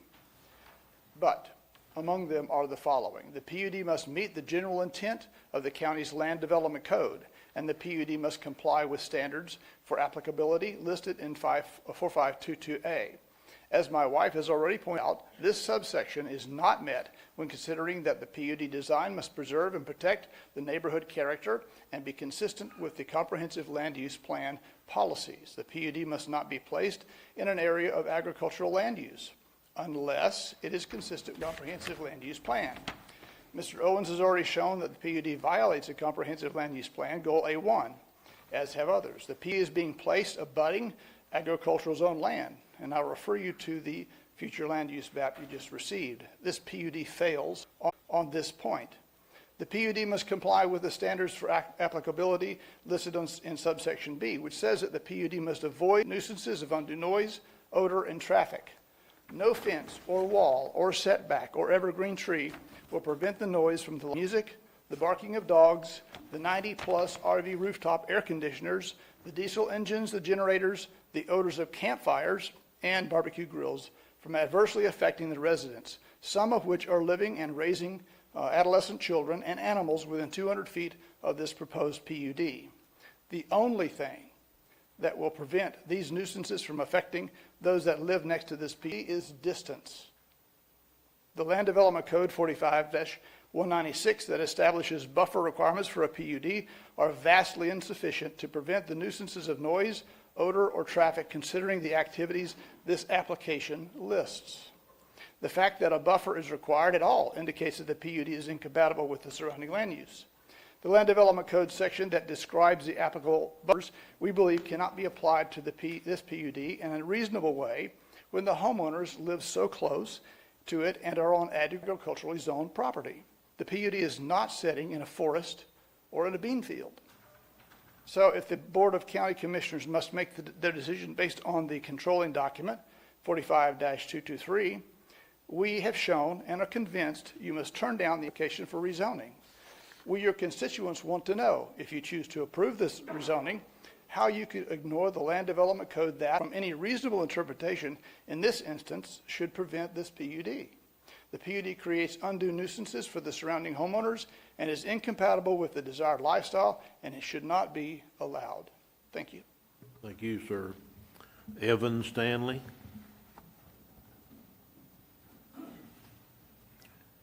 Y'all brought the whole family, didn't you? Yes, sir. We've been there over 100 years. It's important to us. My name is Evan Stanley, and I currently live at 455 Southeast Lakeview Drive in Keystone Heights. I grew up right across the street at 1801 State Road 100, and this development is at 1800 State Road 100, so we are directly next to them. We have been here for more than a century, and while I don't live there currently, it is my goal to move back to the family property. And the property my family has there is my inheritance and the inheritance for my siblings and for my children. And I'm up here to try and preserve that for my two little boys that I have right now. Mr. Holmes has said the only thing you should consider hearing is whether the proposal meets the requirements of the Land Development Code, and that the staff recommendation for approval is all the evidence you need. As has been said already, this completely invalidates the purpose of the Florida legislature in establishing a public comment period. However, there are a couple things with the staff report itself that I would like to bring to your attention. Per 45-223, one of the requirements is found in 222B2 that the land use proposed within the PUD are compatible with the terrain and the existing planned uses of the properties surrounding the PUD. An evaluation of the external compatibility should be based on the following factors: adjacent existing and proposed uses, and the undue noise and other things that have already been talked about. It's important to note that the phrase existing and planned uses in that section does not mean the use is consistent with the comprehensive plan or the future land use, because that requirement is specifically listed in the previous paragraph, B1. The staff analysis regarding the surrounding zoning and land use staff comments simply state that the uses are agricultural and residential. However, this is a restating of the zoning of the adjacent parcels, not the more detailed analysis required by paragraph 2. Following a subsequent analysis of the existing zoning, the report simply states that staff is of the belief that proposed use is compatible with the overall residential and agricultural nature of the surrounding areas, without actually going into that further analysis. My contention is that the requirements of paragraph B2 are not met by simply looking at Google Earth and the county zoning maps. Had staff properly investigated the existing planned uses of the surrounding parcels, they would have noted that the property is part of a deed-restricted subdivision and fails to meet the requirements of paragraph B2 and therefore should be denied. As has been stated multiple times, the county does not need to enforce deed restrictions, but they must be considered in determining the existing and planned uses of both the subject property and the adjacent properties. And I know staff, Florida has been getting tons of people moving in. There's no way you can cover everything. I don't want to feel like we're attacking staff or anything like that. This is one of the reasons that we have the public comment period. Paragraph B2 also states that the density and intensity shall be considered when addressing the compatibility of the existing and planned uses of the surrounding properties. The properties are legally restricted to a single-family residence on 10-acre parcels, and intensive agricultural use is prohibited. Therefore, staff's reliance on activities which require special use permits to say that the intensity of the development is consistent with the land use is invalid. Indeed, staff explicitly says that the current zoning results in a lower impact than the proposed use and can only defend the increased intensity by using activities which require special use permits and which are not permitted on the surrounding parcels. And this is the reason we have these public hearings. Staff is not perfect, doesn't have the resources to gain complete knowledge of every area in the county. Public comments can shed new light on aspects that staff cannot see. In your discussion before the vote, please be able to articulate how it fits in with the character of a deed-restricted residential agricultural community and how it does not raise the intensity of use. I respectfully ask you to deny the request based on your development code, the recommendation of your planning committee, the wishes of your residents expressed both here and in the deed restrictions in your official public record. Thank you. Thank you, sir. George Loznicka. Did I butcher the name so bad that y'all don't know? Okay. Hopefully I was closer than your wife. Good morning, Commissioners. My name is George Losnick, and my address is, 8447 State Road 100 in Melrose. And our property lies directly north of Miss Ledford's property, which basically would put this PUD in our front yard. I would like to speak briefly on just a few things that I have issue with regarding this PUD. Number one is incompatibility. And when I went to Webster's dictionary and I looked up the word compatibility, it's defined as capable of existing in harmony. We've talked about this time after time, and I don't think there's anyone here who honestly believes that this is going to be compatible with the existing land uses. We know that the deed restrictions are still in effect and enforceable under Florida's Marketable Record Title Act. To think that putting this PUD with possibly hundreds of people, possibly hundreds of cars, noise from 7 a.m. till 11 p.m. some nights, concessions, food trucks, live music, and the sale of alcohol, and all this is going to be harmonious with the neighbors is a fairy tale at best. It's just not going to happen. The next thing I'd like to touch on is intensity. Common sense tells us that this PUD will bring a huge increase in the intensity on this property. 115 campsites will require at least 115 vehicles to get people there. Some are going to be pulling travel trailers, and with an average of 2 campers per spot is at least 230 people. When you add in the request for concessions, food trucks, a meeting facility, the place for the sale of alcohol, and all this on a small 20-acre lot is insane. It's way too much going on here for a little 20-acre lot. Nowhere in the surrounding properties has anywhere near this type of intensity, and this makes this PUD completely incompatible.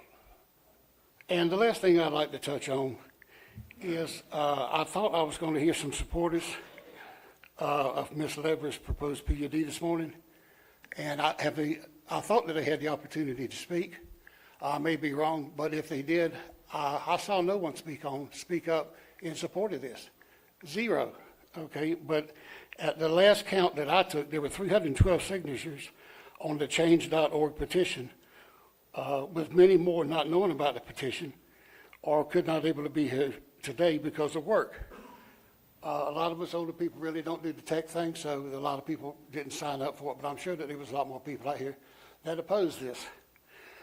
President Abraham Lincoln was quoted as saying democracy is the government of the people, by the people, and for the people.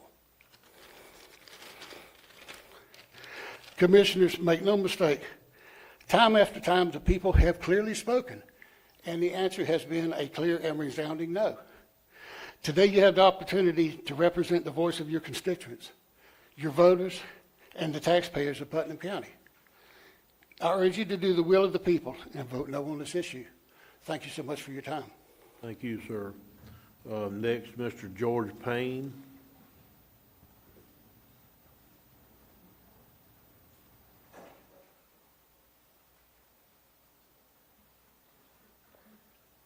Good morning, Commissioners. My name is George Payne. I live at 8131 County Line Road. My property is about 800 feet from Miss Ledford's, AKA Fantasyland, I'm going to call it. As you know, 9/11 affected not only New York City from ground zero, but around the world. 2 days after 9/11, we purchased 15 acres, which abuts. We purchased 15 acres. The day after that, Florida Woodlands announced that they were going to develop Lake Forest plantations, which we have approximately 1,000 feet in common property line. We put our house plans on hold, waiting to see what was going to happen. Fortunately, Florida Woodlands stayed within the comprehensive land use plan. They added some deed restrictions. We were comfortable with that, and we've been comfortable with our neighbors. 85 to 90% of the guests at Fantasyland will comply by the rules, but then there's the other 10 to 15%. That first percentages will be people who will bring their side-by-sides, their ATVs. No matter if they can get on there, they're going to go down 100, they're going to get on the trail. We already have that problem. I've actually been somebody ran after me to try to hit me when I told them they couldn't be on the trail. Law enforcement was called. So that you've got that percentage. And you've got the other percentage that Mr. Holmes seems to think is different, but it has to do with sex offenders. I happen to have a little bit of experience in that field. I've served your county for 28 years, 20 of those being investigating child sex crimes, 8 being in probation. I think I know what I'm talking about. Anytime I heard a report having to do with a campground, a resort, anything like that, it always got me in the heart because I knew that there was transient people, and transient people do not have to be people who don't have money. Okay, let's look at Mr. Epstein. He has money. He had money. You had to worry about that. And so when you looked at the crime rate within these campgrounds, the issue there is that these people are transient, so you can't keep up with them. So we're constantly looking throughout the state for them. So you do have those people in those areas. And you put that in with having the trail there, you've got a bunch of safety concerns, or I do. I've worked also worked with Florida Department of Law Enforcement for 10 years as a child abduction response team investigator. During that time, we dealt with the Haley Cummins case. Haley, I had probably over 500 to 700 hours in that case. The Haley Cummins case was very complex, having to do with the number of issues and number of people that were transient that lived within a 20-mile radius of where Haley Cummins was last seen. I also served, we had an issue having to deal with lack of criminal prosecution in sex crimes. So my agency got with the Sheriff's Department, with the Plaquemine Police Department. We approached the Division Chief of the State Attorney's Office and developed a task force to look at increasing prosecution in sex crimes. In doing that, one of our biggest barriers was the transient lifestyle of people. We had to increase our communication not only locally, statewide, but nationally, because these people move around. They're there. You just don't hear about them because of the way they go down. Mr. Payne, are you about to wrap up? I am, sir. I am. Thank you. Honorable Commissioners, in my experience in dealing with sex crimes, I always wanted to look at a child and say, I'm sorry, I couldn't do that. I've been an expert witness in your court that led to life sentences for people, okay? I couldn't do that because I didn't want to corrupt the case. You're going to have the opportunity at some point to face your grandchild, my grandchild, your child, the neighbor's child, or somebody you don't know, but you really don't want them to go down to a sex crime. Are you going to be able to sit there and say you're sorry? And then no, you won't have to do it one time, but that's going to keep happening because you lost control when you did the PUD. Thank you for your time, and God bless America. Thank you, sir. David Johnson.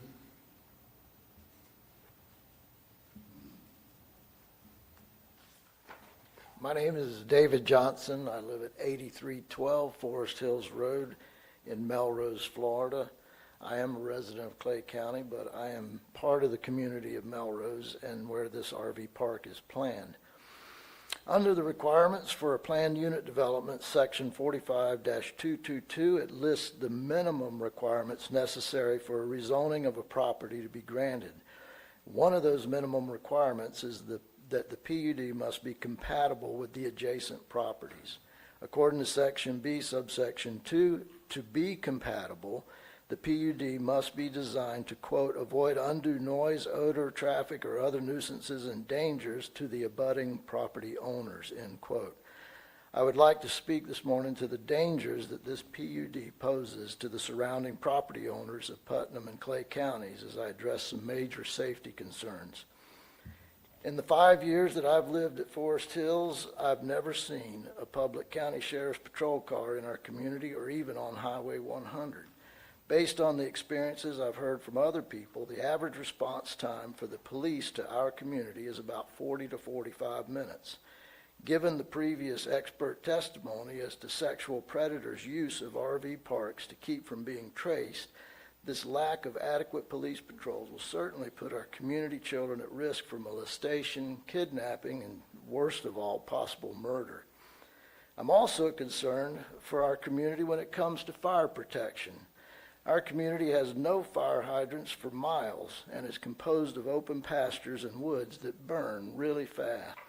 An RV park has many opportunities for fires to get out of control, including the use of fire pits, barbecues, and propane tanks. And should a fire get out of control, the nearest fire stations are located 6 to 8 miles away in Melrose and Flora Home. And both of those are volunteer fire departments and as such have even longer response times to any emergency with fire. The proposed earthen berm barrier to prevent noise from the neighborhood will do nothing to prevent the fire from escaping onto adjacent properties and into the rest of our communities. That's because it's composed of the very same combustible vegetation as the rest of the property. And then finally, I want to speak to the issue concerning road traffic safety. The proposed RV park entrance will be located on State Highway 100, where the speed limit is 60 miles per hour. That wouldn't be so bad, except one end of the proposed PUD is located on a blind curve and the other end is located on a blind hill. Not only will semi-trucks and others have a difficult time stopping for a turning RV, but also the RV will have a very difficult time determining whether it's safe for them to pull out into oncoming traffic. Not to mention, Highway 100 is also a hurricane evacuation route, which proposes its own list of problems for RVs having to evacuate. So in conclusion, this proposed PUD does not meet the minimum requirement necessary to be compatible with our adjacent properties or the rest of this agricultural community, particularly when it comes to safety. This part of Putnam County lacks the infrastructure and resources necessary to protect our community from potential crime, fire, and traffic hazards that would be present with this RV park. So please ask yourself this question: why would I want to destroy the dreams of this agricultural community and put the lives and livelihood of this community's families and children at risk for the sake of a fantasy dream of one person's commercial endeavor? And according to your own Putnam County documents, this PUD simply is not compatible with our community. Thank you for your time. Thank you, sir. Mark Chatton.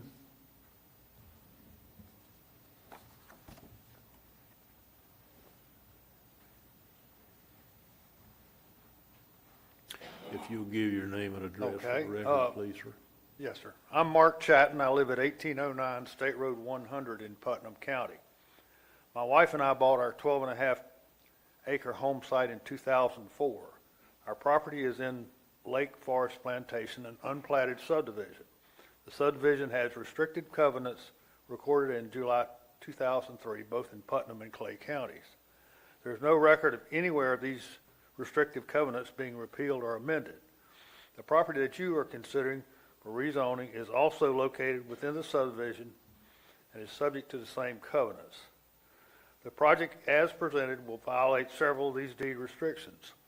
Most apparent is number 9, which states, "No trade or business nor any noxious or offensive activity shall be carried on upon the property in any way that may or may become an annoyance or nuisance to the other owners of the subject property." I believe it has been demonstrated today by comments of many people that are owners that at this public hearing that the proposed development is obnoxious and offensive to them. However, I'm not asking you to enforce the restrictive covenants. I'm asking that you not be in conflict with your own ordinances.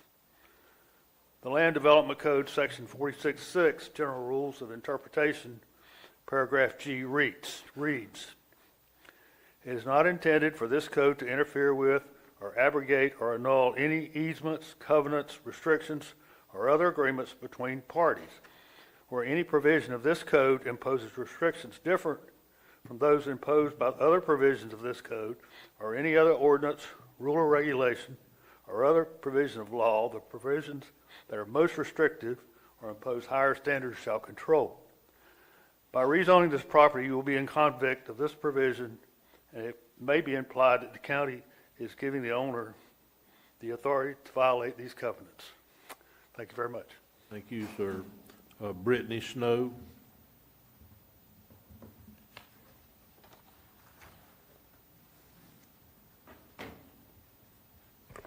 Brittany Snow, 8449 State Road 100, Melrose.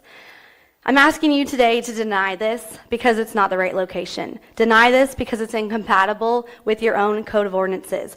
This development is being proposed in a heavy residential area amidst people's homes. The owner of this project isn't even going to live there. She has stated at both meetings and on her website that she's going back to her home in Palatka.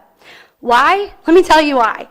Because she wants her own privacy, her own safety, her own peace and quiet. And if this was not true, she would continue living on the property in her RV that's there now. But no, once this project is developed, she will turn it over to a manager and return to her home. The very thing that you will all take from us if you approve this project. Our home, our privacy, our safety, and our peace and quiet. The exact liberties that every single other person in this room gets to have. She still gets to have, but we won't. This decision to approve this rezoning will negatively affect the surrounding community forever. You will be changing the rural identity of this area forever, and you have no idea how this decision will adversely affect the families for generations to come. It's been said that this proposal is positively is benefiting the community positively. And I ask how? What community are you basing that off of? Because the community is here today speaking in opposition of this project. The community that matters the most and the community that affects the most have emailed, have voiced that they don't want it and it's not compatible with this future land use. All the other community that has talked about it and spoke out for it are going to get to go back to their homes once vacation is over, to their safety, their privacy, their peace, and their quiet.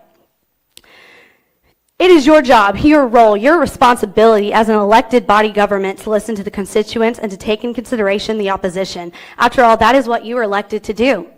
If this was not the case, then you could put PUDs wherever you wanted, as long as they legally met your code of ordinances. But be as it may, you have to have these meetings where we get to voice our concerns, and you're supposed to listen and make third-party decisions based off that alone. Not have your mind made up before we ever walked in this building.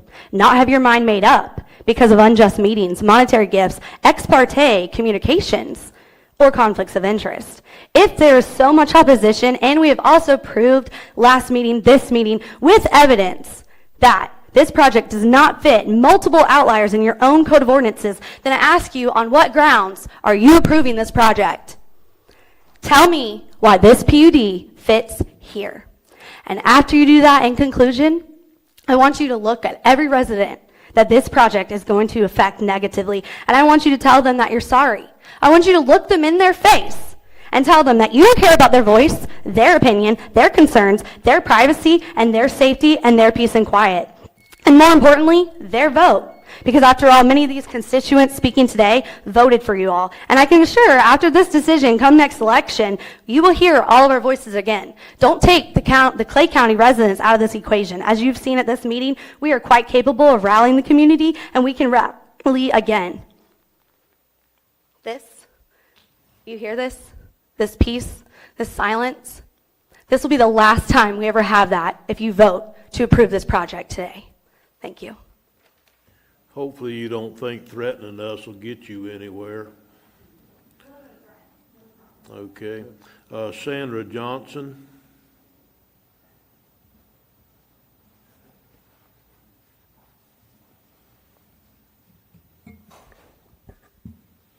Good morning. My name's Sandra Johnson. I live at 144 Haymaker Road, Melrose, and I'm a resident of Lake Forest Plantation. I wish I had something brand new to offer you, but I do not. But I think that what's been said, in various ways and repetitively is awfully important, so I'm going to do a little bit more of that again myself. Mr. Holmes, in his presentation last time, brushed off the concerns of residents because neighbors never like change. But that's not fair, and it's not your position to not listen to us, which I believe you are doing today. You've heard about the covenants and restrictions. I spoke about them at length myself at the last the last meeting. They are in effect for 10 more years, and they affect this property and the 150 or so acres that surround it. You've made it clear that you can't enforce them, and I understand that. But I hope that you are strongly considering them and how important they have been to the people who live in that area and how we have relied on them in making decisions to live there and to build homes. There's plenty of vacant land in Putnam County in which a home could have been built, but we chose to be there, importantly, because it provided, we thought, a safety net for what our immediate neighborhood would look like. Even though you can't enforce the covenants, you can follow Section 45-6G, the Land Development Code, that says the code, it is not intended that the code interfere with, abrogate, or annul any covenants, restrictions, and agreements among parties. And that's certainly what this PUD would do, because those covenants are an agreement among us as to what we expect the land to be used for. You've heard that Section 45.222 of the code requires that for a PUD to be approved, the use must be compatible with existing and planned uses. 20 acres on which is built a house, a barn, and a garage, or maybe both, which is what surrounds the project property, is in no possible way compatible with or comparable to 20 acres onto which is crammed 44 RV sites, 15 glamping sites, numerous primitive camping sites. You've heard the list: a dog park, a butterfly garden, a camp store, caretakers' quarters, visitor parking, and an event center for weddings or other events, complete with people and vehicles in and out at all hours, noise, lights, traffic, and pollution. The applicant showed you a map with one smiley face at the last meeting, representing the adjoining property owner. I hope that you don't think that his opinion has more weight than those of us who are a few feet further away, because he sold the applicant her property and hopes to sell her the adjoining property to continue this use. So yes, he is smiling, but there are no other smiling faces in the area.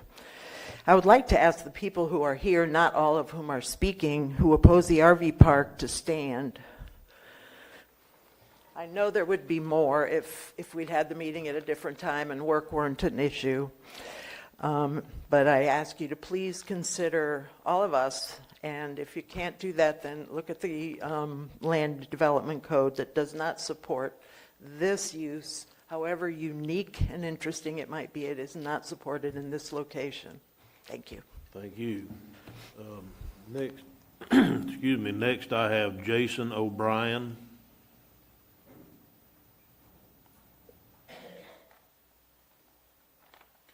Hello, my name is Jason O'Brien. I live on 122 S Jasmine Avenue, actually right next to the Stanleys, as you've heard today. I'm going to talk to each and one of you. Thank you so much for hearing us, and you've heard a slew of information presented to you, and I'm talking to each and every one of you. I do not envy your decision right now. I would like to preface this as this is the need of the many instead of the few. You've heard numerous different rules, regulations, facts, and opinions all presented to you today. I'm not going to make a long-winded conversation. I don't have anything written down, as you can tell, but you guys got presented a book today. The book is The Land Remembered. What you're talking about is going to alter and change what's currently there. Mr. Harvey, you said you loved going out and being in the bush, enjoying the rural area. This will take that away. This will take away all these people's ideas and dreams that they've already had. The idea that is being presented to you, the RV park, is a great idea, don't get me wrong. I am not the right place to put this. I have been there for 20 years. I drive past that field every morning. I see the cows. I see the nice rural area. Once an RV park comes into play, it isn't going to change the environment completely. People are so used to that area being rural area. The business plan, business model that she is presenting to you, $200 a night. I don't know anybody who's going to pay $200 a night to just be able to have access to a rail and trail head. And that is even taken away. Not even at Walt Disney World, right next to Walt Disney World or any of the other public areas would anybody pay $200 a night. Her business model is flawed. What will happen is she won't be able to complete any of the things she's promising you. It will not bring revenue into Putnam County. It will actually diminish revenue coming into Putnam County, such as what's happening with Hogwaller, where there is no medical capabilities, and when somebody gets hurt, they drop them at the side of the road, so that it is a county issue at that point and not a local property issue. Once again, thank you for your time, and I do appreciate you giving us a voice. Natalie Dean.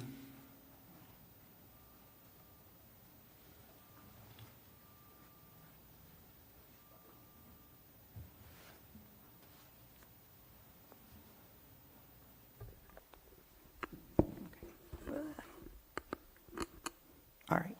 Good morning. I'm short. My name is Natalie Dean. I live at 8081 County Line Road. I am one of those parcels that Woodland 3 Limited sold as Lake Forest Plantation. I have 10.7 acres there. I don't have a prepared speech for you today. I just wanted to talk about a few things that I have that come to mind. Number one is one of the things that her representative spoke about that I wanted to bring up was he said that if for some reason that what she wanted to do didn't work out, that if she abandoned it, that it would revert back to the original agriculture zoning. I've not seen that anywhere in anything, so that concerned me a little bit. Another thing is the live music, okay? I live about a mile as a crow flies from the Howlin' Wolf. And when they're going strong, like I said, I'm a mile, we can sing to their songs. We know exactly what songs that they're playing and all. And I want to say, too, that I know last time and the time before that, and everyone who's in approval with her has talked about what a nice person she is, wonderful, nice person. Well, there are hundreds of people who live there already, long before she even knew that property existed, who are nice. I've met many, many, many of them. And we just want to keep our property, our area, just, the way it is, because that's why we moved there. That's why my husband and I my husband retired from the military, and we still live there because of it. And also her representative spoke about, it sounded to me like in a negative way about the agriculture zoning, and that you don't know what you're going to get, and this, that, and the other. All I can say is for decades, and I don't really know how long, that property has been zoned agriculture, and no one up to this point has ever had a problem with it. Right after we moved there, we did have a deputy sheriff come to our house at 12:30 in the morning to inform us that there had been an accident on that property. Had been an accident. The person missed the curve and went straight to that property, and the owner had an 1,800-pound bull that had gotten out, and he was just making sure to let us know. But other than that, I really don't have any other thing other than we've heard from her people as well that it is a beautiful, beautiful property, and it is. It is a gorgeous, rolling, green pasture with lots of new and old oak tree growth. And when she plows it down, it won't be that anymore. So thank you very much. Thank you. Michelle Rubin.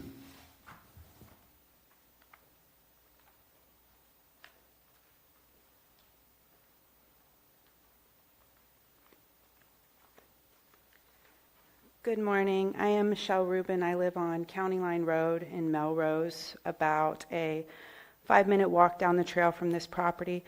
I'm a Clay County resident, as many others here are. This property on the border of Putnam and Clay County is separated enough from businesses and larger residential areas in Putnam that the effect will more greatly impact Clay residents and businesses, not to mention wildlife and roads. So we have here a large amount of Clay County residents and many others who can't make it during work hours, who live in the woods, wanting to keep it as rustic, quiet, and natural as possible. Residents who chose their homes and lands because it was surrounded directly by only residential and agricultural land. Pleading with Putnam to not rezone a land that will greatly change its surrounding area for the residents. And I'm just asking you to err on the side of caution and respect to your Clay County neighbors. Thank you. Thank you. Ann Hamilton.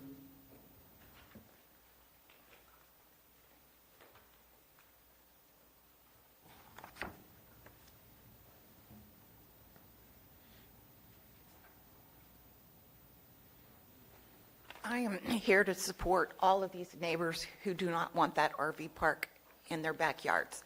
I want to talk about the noise. I want to talk about amplified music.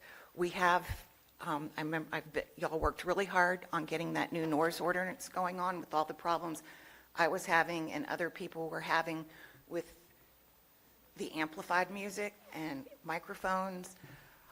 After I went through a long ordeal trying to solve my problem, which had nothing to do with an RV park, I was contacted by a group of people from Crescent City who were the neighbors surrounding the RV park that went in there. They wanted to know what I did, how I did it, how did I get it stopped. Well, it was the Howlin' Wolf. It's not stopped, but it's better. They could not watch television in their own home because of the music from the RV park. Nobody would turn it down. Nobody would do anything about it. I couldn't watch TV in my house. I'm 2 miles from the Howlin' Wolf, and it comes across the prairie. Depending on which way that wind's blowing, depending on what the weather environments are, you have no idea what that sound's going to do out there. It is not an appropriate place to pack 44 RVs in there and continue to grow it. I am concerned. When I retired, I bought an RV, a small camping trailer. I've been traveling all over the country. When I got back this last trip just a week or so ago, my neighbors bombarded me with this whole thing, so I'm kind of new to the table on this whole RV park thing. I'm right down the road from it. When I stay at an RV park like they're talking about putting in there, it's for one night so I can dump 7 to 9 gallons of sewage and go on and camp other places where you don't have the hookups and things. I use apps like Hip Camp, and there's a Harvest Host, and these are private properties you can stay on. You're a guest. They usually don't have electricity and all that kind of thing, but they're very quiet and peaceful places to stay. And when one of those places is on my way to where I'm going, I'm there one night, you get 7 to 9 gallons of sewage, and I'm gone. Okay, so it's not really appropriate for that area, for those families. And I have been out of touch with the noise ordinance. Mr. Harvey, is it the same one we worked on? Okay. I'm going to be putting in a public records request, or I'll ask you. I want to know how many times that has been enforced. Has anybody filed complaints under it? Has it actually been enforced, and has there been consequences? Because we all know the previous noise ordinance. The Sheriff's Department tried, but it was useless. There was nothing they could do. I'm also concerned with the willingness of the Sheriff's Department. Now, this conversation I had goes back 5, 6, 7 years. I don't remember how long ago. That they have to put the deputies on radio silence for an extended period of time while they take readings for the sound to be able to enforce anything. And to me, that kind of puts the deputies in a little bit of danger when they don't have a way to contact. They can't stop and get help if they need backup or things like that.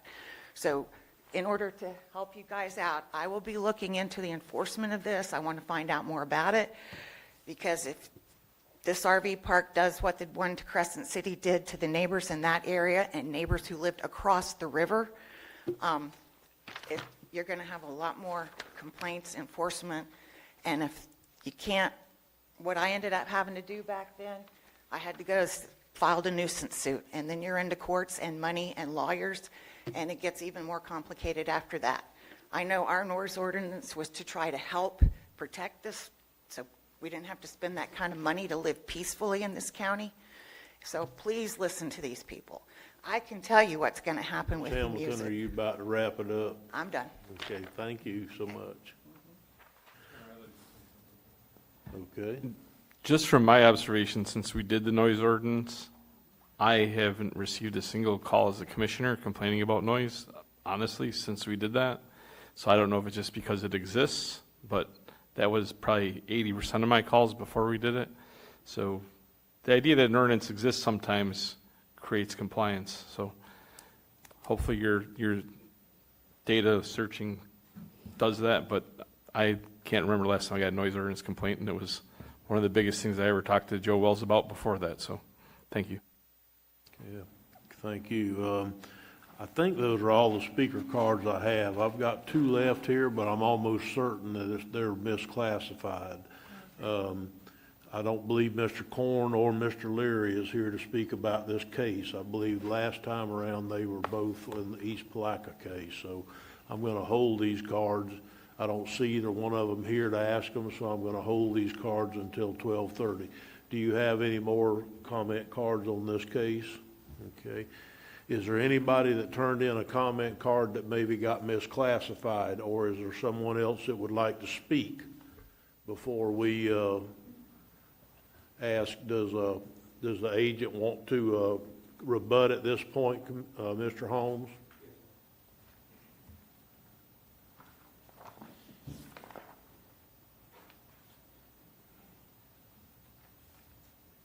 Thank you, Mr. Chairman and Commissioners.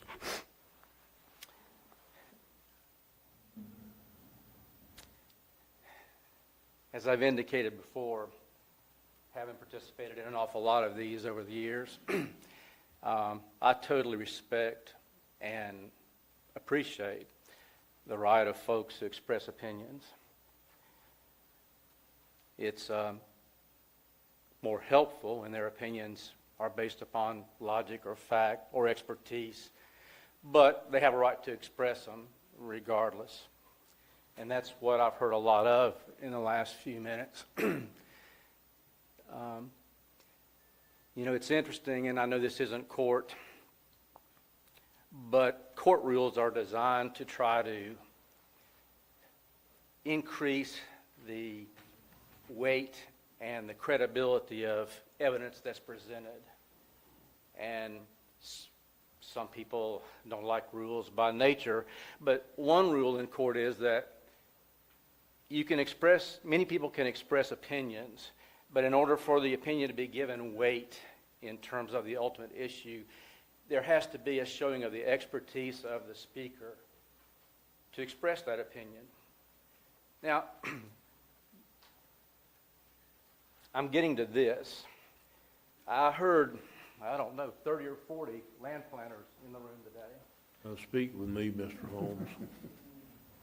I heard 30 or 40 land planners in the room today, but none of them offered any indication of what their experience, expertise, or knowledge was regarding the rules of land planning.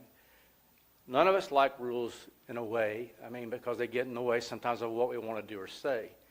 But if you think about it, rules are the only way that we have of assuring consistency in any body that makes decisions, whether it be a court, a county commission, a planning commission, or anything else.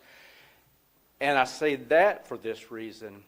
You have a rule, you have a set of rules, your comprehensive plan, your land development regulations.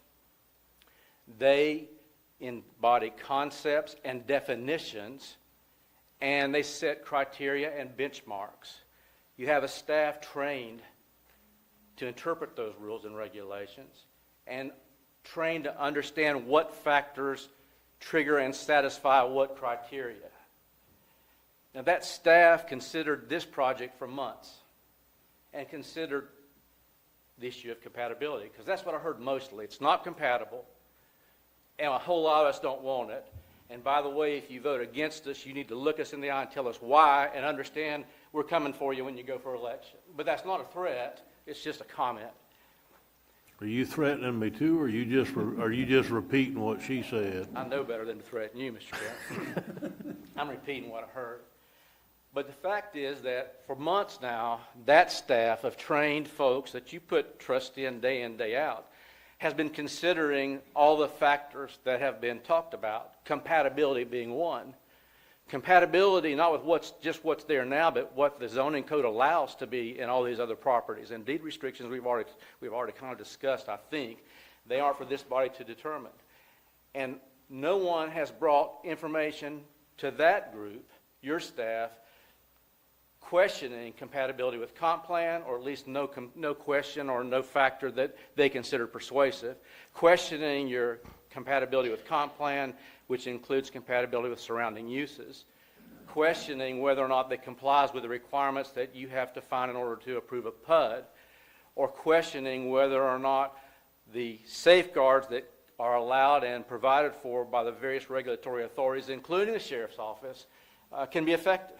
That's enforcement's a whole other issue in and of itself. So what I guess I'm saying is that there's no doubt there are a lot of people who stood up and said we're against it. We're back to that same old thing. You know, it's a matter of how many are for and how many against, but that's not what our law says is the way you go. It's not quantity, it's quality of comment. And saying the same wrong thing over and over again doesn't make it right.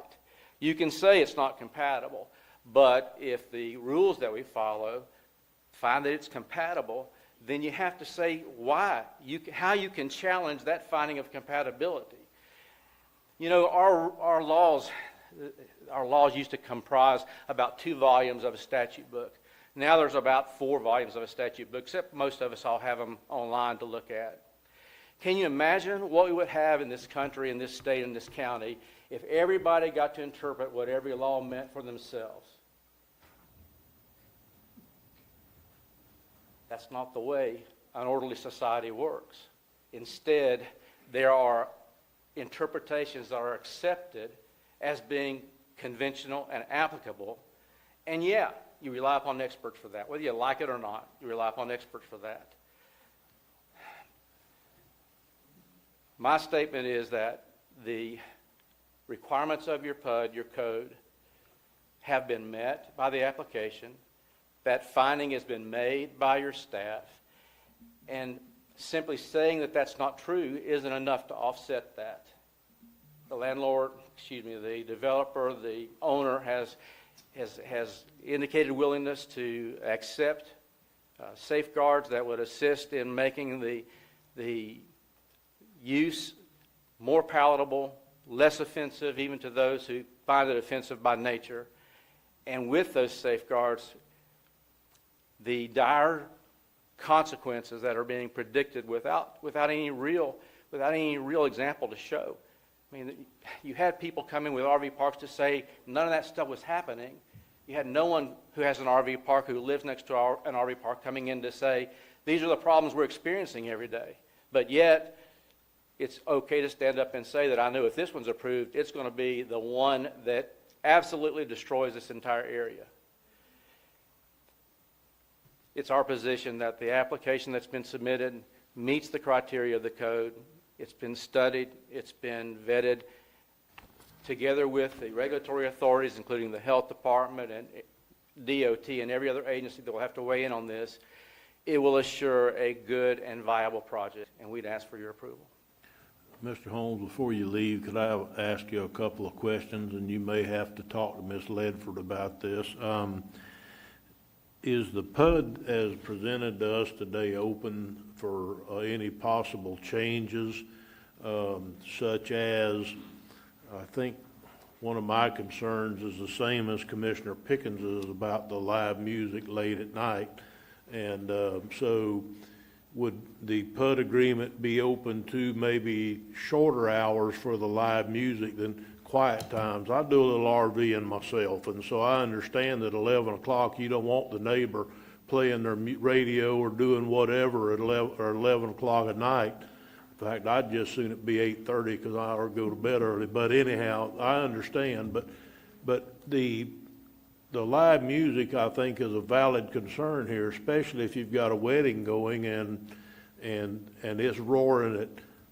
We have the problem at the fairground right now. It's supposed to be stopped at 10 o'clock, I believe it is, and some times at 11:30 I get calls from people who it's blasting at 11:30, and somebody's got to go physically shut them down, or they've got to have a deputy down there that at 10 o'clock tells them you're done, or they'll just keep on going.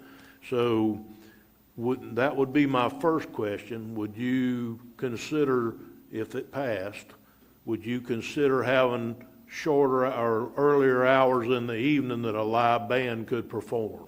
Yes, sir, 100%. That's not the intentions. If we need to put it in the PUD, I'm more than happy to.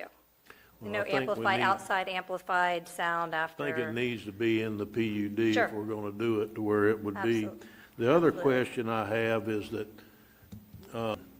it's a valid concern, I believe, that if something happened, because as Attorney Holmes stated a moment ago, that this is first step.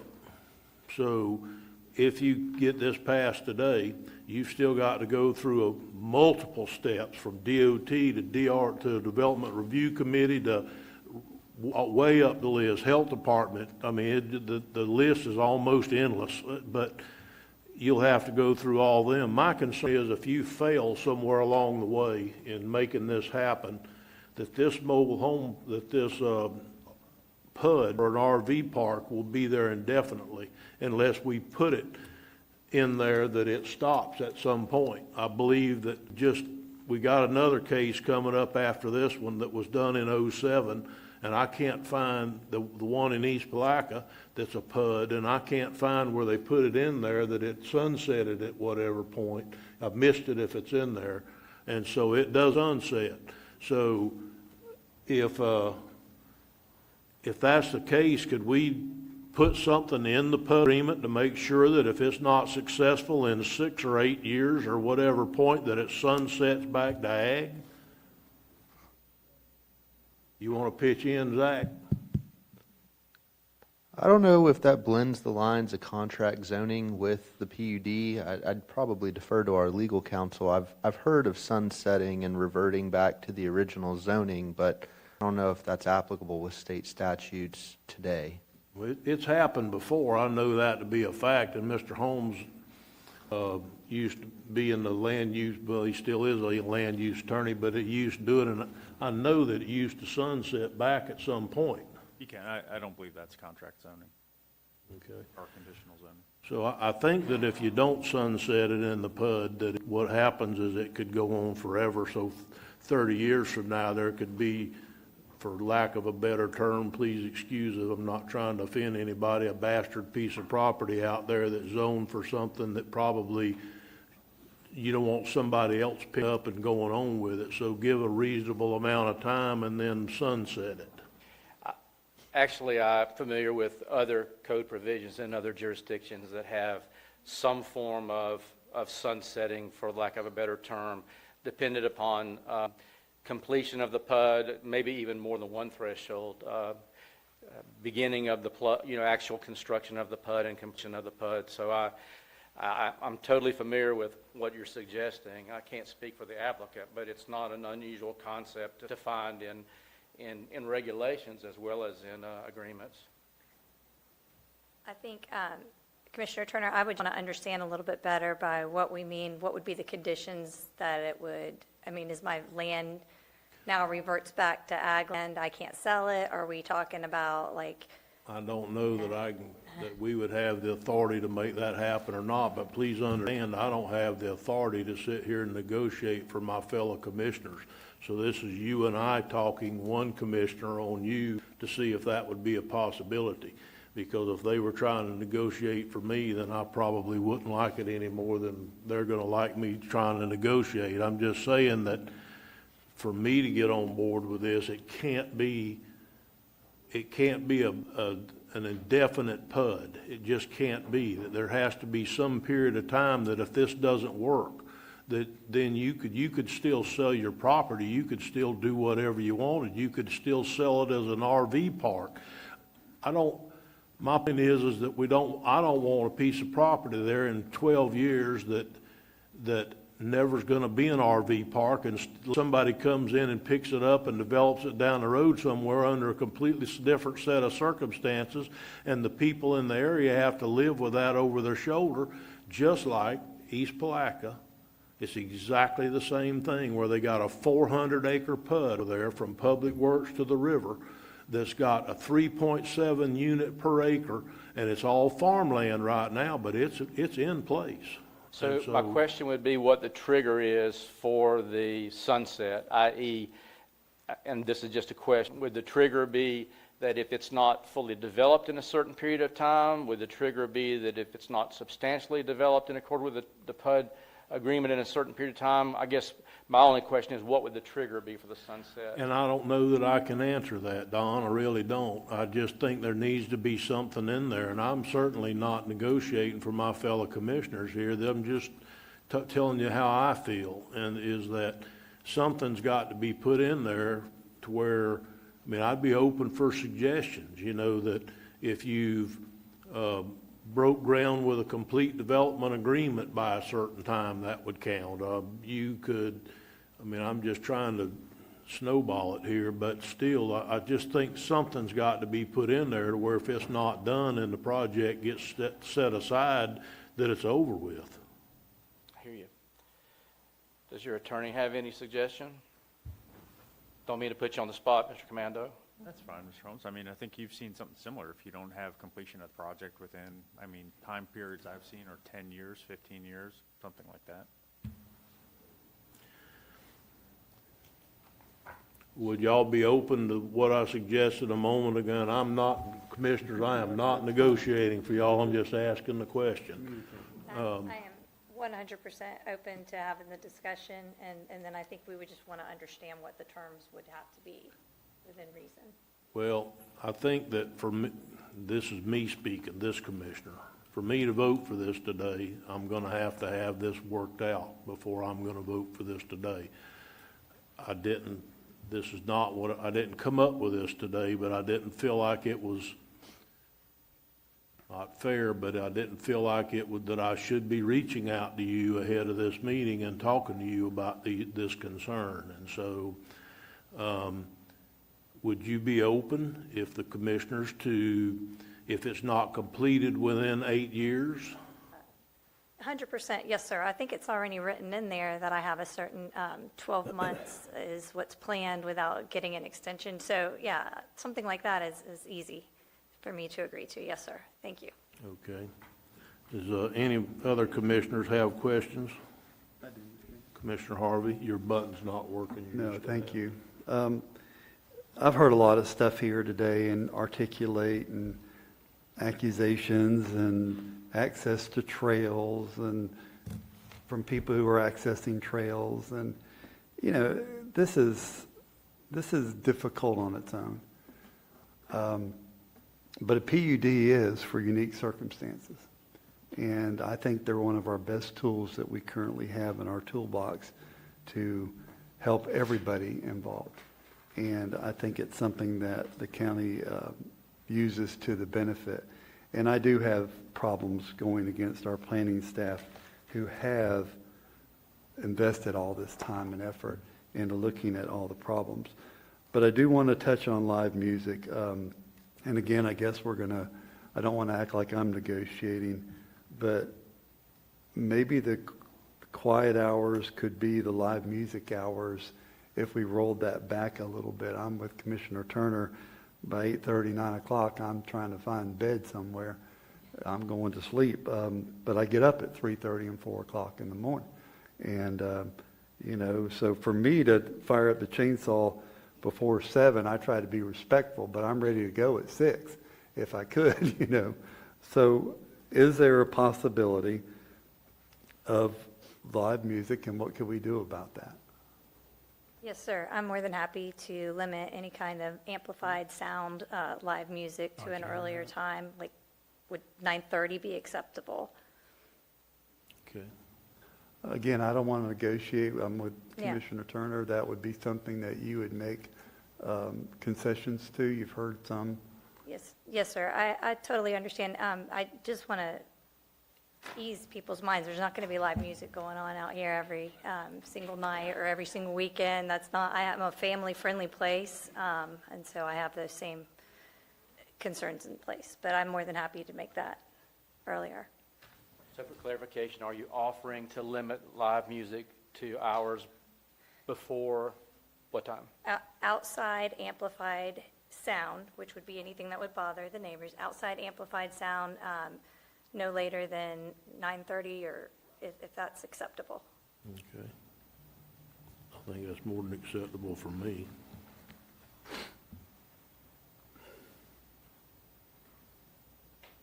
And then you did agree to the 8 years to be completed, or it reverts, sunsets to back to the original zoning, okay? You want to add something, Zach? Yes, Chairman, if I may. So section 2.2.3, commencement and completion dates. The applicant has indicated all development activities associated with the Bristol Oaks Plan Unit development will be completed by December 31, 2030. If it's okay with the applicant, we could just stick that reversion clause in an additional sentence. Otherwise, if not completed by such date, it would revert back to ag zoning. Does that suit you? Yes, sir. Can I ask one more question about that, though? I don't intend on building out to all 25 glamping sites and 20 primitive camping and 70 RV sites, so as long as we're not putting a number to that, I'll be complete prior to that. So I just would like that to ensure. She's trying to make sure that if she doesn't Go 70 RV she doesn't sites. put all of the allocated sites Yes. in, that she just decides not to increase her intensity or the density that great, could she still get a completed PUD? It's still act as completed. I think my office would consider it completed if it has commenced and it is an open facility for folks to come and stay. The DRC's been done, building permits have been issued, and the development is existing. Okay. Thank you, Zach. Okay, does anybody have any questions of staff or the Commissioner Wilkinson? Zach, I just want to understand, under unified control, I know that we talked about that we don't enforce deed restrictions, but under unified control, it says that the applicant, all land included in any PUD shall be under the complete, unified, legal, otherwise encumbered control of the applicant. But I don't know even. So because she has a deed restriction, does she have a unified, legal, complete control of the property? She does. I mean, that's really a title issue to the property, making sure that you don't have multiple property owners on an application to change the zoning for a PUD. The deed restriction doesn't affect unified control. Okay, that's what I was asking. Thank you. Okay. At this point, the chair will entertain a motion. Mr. Chairman, I move approval of ordinance number 2023-17, amending Putnam County zoning map and ordinance of Putnam County, Florida, amending the Putnam County zoning map for certain parcel of land from agricultural AG to planned unit development, PUD, providing for severability and providing for an effective date, PUD 23-000006. Because staff recommends consistent approval of the application and finds the proposed rezoning from ag to PUD is consistent with the goals, objective, and policies of the adopted comp plan, is allowed to adopt future land use categories not anticipated to adversely affect the orderly development of the adjacent and surrounding properties, as the property is subject to development standards of the land development codes and meets the location requirements within the PUD zoning district provided by in the LDC and the comprehensive plan, with the waivers that were presented today and the quiet hours from 9:30 p.m. Sunday through Thursday, 11 p.m. Friday through Saturday, and no earlier than 7 a.m. Live music stopping at 9:30 p.m. And if the project isn't completed, it reverts back after 8 years back to ag zoning. So I just want to clarify a couple of those things. Wait a minute. I'll let you clarify them in a moment. We have a motion on the floor. Do we have a second? I'm going to pass the gavel to Commissioner Wilkinson, and I'll second the motion. It's your meeting now, ma'am. Nothing like putting me on the spot, huh? Now may I clarify Yes, something? please.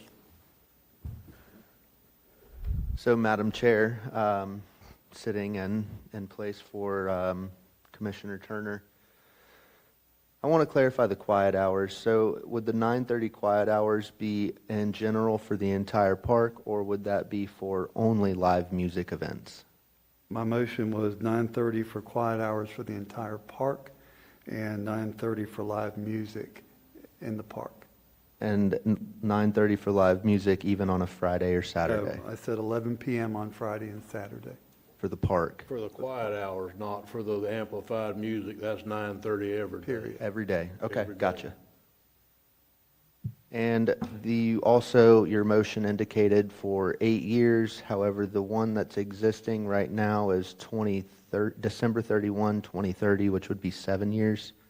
We want to keep the date or change it to 8 years from date of adoption? I'm going to stick with 8 years. 8 years from date of adoption. Okay, we have a motion and a second. We're open for discussion. Commissioner Adams-Ack. So even with the time change, I think it should be a little more aggressive earlier, but I'd like for us, Chairwoman, to go through and say whether we had communications or not, because we haven't done that yet. Okay, all right. I'll start with you. I have had communications with both sides of this issue throughout its first coming before us and continually via email, direct discussion, as well as in-person meetings. And it will not affect my vote. Commissioner Harvey? Yes, Madam Chairwoman, I have had many conversations, emails, on-site visits, but it will not affect my decision to make a vote. Commissioner Turner? I've had many ex parte communications on both sides of the issue, but it will not affect my decision. Commissioner Pickens? I have had many conversations, definitely emails, met with Ms. Ledford, so I have had ex parte communication, will not affect my decision. Thank you. I've also met with the applicant and had many conversations with landowners in the area and on both sides of the issue, and it will not affect my decision. So we have a motion and a second. So I still have, now I would like to have my conversation. Discussion. For discussion, there's a few points that I would still like to make because of what the motion is. Under the hours, I think it would be more appropriate, given the extreme rural nature of there's nothing out there. I drive by it regularly to go coach soccer. I think from Sunday to Thursday, I think the way that they had it, 7:30, I think would make more sense to me, and 8:30 would make more sense on the weekends. For live, because we're not for live music. amplified music. For live amplified music, because we're not trying to create a concert venue here. We're trying to create something where they could have, I think at places I've gone to that are farms and stuff that have live music and that are agriculture nature, those things usually happen between 11 a.m. and 3 p.m., that type of thing, and then people come out and then they go do whatever they're going to do for dinner or whatever after. Commissioner, I believe that she's shaking her head, yes, no problem, 7:30 and 9:30 on the weekends for amplified music. So I guess for the, We'll switch it. you guys would have to amend your motion for Yes, that. sir. But let me add one more thing is on the wording of the last section, the section that was added, as far as not quiet hours, I apologize, for the coming into the property, it just says there will be one paved entrance for the 100 feet. I'd like any paved entrance off of 100 to be paved. So if you end up having 4 entrances, I think they all need to be paved, because I just think that would have to happen. She's saying no problem with that, too. So I guess would you guys amend your motions to? I would amend my second if Commissioner Harvey was amenable to amend his motion. I believe we're still under discussion. Let us talk to Commissioner Pickens. Okay, You did have your button lit, right? it doesn't work, so, but I was wanting to speak, so. Commissioner Pickens, if I can interrupt for just a second. I know that the motion was amended. I'm trying to keep up with everybody. What was the point for the accesses, the paved accesses?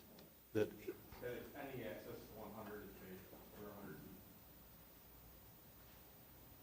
Same requirements, so they end up with 5 entrances that they all should be paid.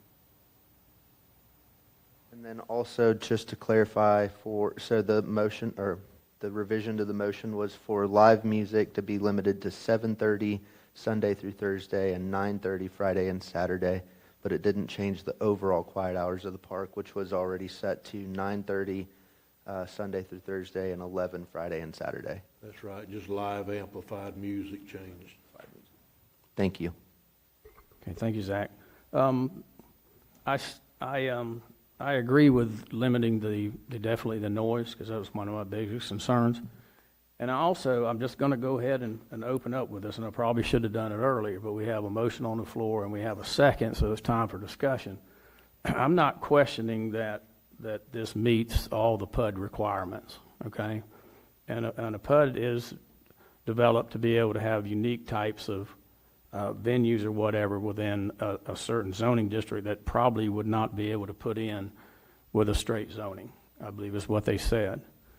But also, sometimes I believe it's a way to shoehorn something in that really doesn't belong there. And I just have, and Zach, if you can answer this or somebody answer it, I just don't see where that this, with the primary use, that it is consistent and compatible with the existing land uses in the area. I don't get that one. And we discussed it yesterday, right? I just don't see this. So within the staff report, the justification for its compatibility was that the future land use designation within the Putnam County Comprehensive Plan provides 2 provisions, allowances, if you will, for resource and activity-based recreation and rural recreation to locate in the ag future land use designation, so long as it doesn't accommodate more than, and forgive me, I don't know the percentage, it's either 5 or 10%, it's within the staff report, which this project will not accommodate more than 5 to 10% of land area of the ag future land use designation within this region of the park. Furthermore, the project, some of the ancillary uses within the development agreement do include agricultural elements. You'd have a butterfly garden, you'd have possible some livestock on site. So that's kind of where the ancillary uses would also attribute to the agricultural future land use designation that is in place within the property. And Madam Chair, just to expand on that, keep in mind that staff is making a recommendation to you as the commission. The findings were actually the commission's findings. So you can ask questions, but your decision as to whether or not it's compatible, you can articulate why. That's really something that's the purview of the commission alone. Explain that again. I didn't understand that. Staff is giving you a recommendation, but the law says that the commission has to make the findings as to whether or not it's compatible with essentially your comprehensive plan, compatible with the surrounding zoning areas based upon the activity. So I just want to be clear that it's not whatever Zach's decision is, that decision rests with you. Okay. Madam Chair, if he's done for a moment. I was just making sure. Go ahead. I understand that compatibility issues, I get it, but recreational, we have an explicit passage in that says we can put recreational vehicles in that are recreational activities. What it would be a recreational activity other than a recreational park, recreational vehicle park? Nobody wants to stay in one of them downtown Palaca. They want to go out to something in the rural area, in the area where whatever. And I totally agree with you 100% about the live amplified music. I mean, that's been the one that's been the headache for the most of the ones that we've had before. I'm assuming we're both talking about the one down there by your mini warehouse, but which was a real issue until we passed the noise ordinance. But I don't believe it's been one as bad in recent years since we passed that noise ordinance. So I don't know. I just don't know where you'd put one of these unless it was on a nice piece of property out in the country, not downtown. Nobody wants to stay at a RV place downtown unless it's downtown Disney and you're there to go to Disney. Other than that, you want to be in the country. So I don't know. I feel your pain. Do we have further discussion? Madam Chairwoman, I need a little clarification on the amplified sound. So Zach, could I ask you to do that? We haven't amended my motion yet, but Yeah, we have not amended the motion yet. but I'm willing to listen to, again, I've tried to write it down. Oh, yes. So what I have, quiet hours in general would be 9:30 p.m. Sunday through Thursday and 11 p.m. on Friday and Saturday. And then quiet hours for live amplified music would be 7:30 p.m. Sunday through Thursday and 9:30 p.m. Friday and Saturday. Okay, thank you. Madam Chairwoman, I would like to amend my motion to include the live amplified music, stopping at 7:30 p.m. Sunday through Thursday and 9:30 Friday and Saturday. And also any paved entrances off of State Road 100 be paved with 100 feet of the property line. Commissioner Turner? I'll amend my second. For discussion, Commissioner Adamsack? So this whole thing is very perplexing to me. I live in the middle of the woods, literally. I do have, it's not an RV park, but I have 2 Christian camps within a half mile, one directly across the lake behind me, and another one about 2 miles away. And we do hear amplified sound from them. They're playing music that I happen to enjoy, being a Christian, and they do limit it to 7:30, 8 o'clock at night. Does it affect my life, though? That's where I'm getting with all this when I listen to what people are saying. I don't know that it does or doesn't. I do recognize it's happening. So this is a very hard one for me. I think there's some areas that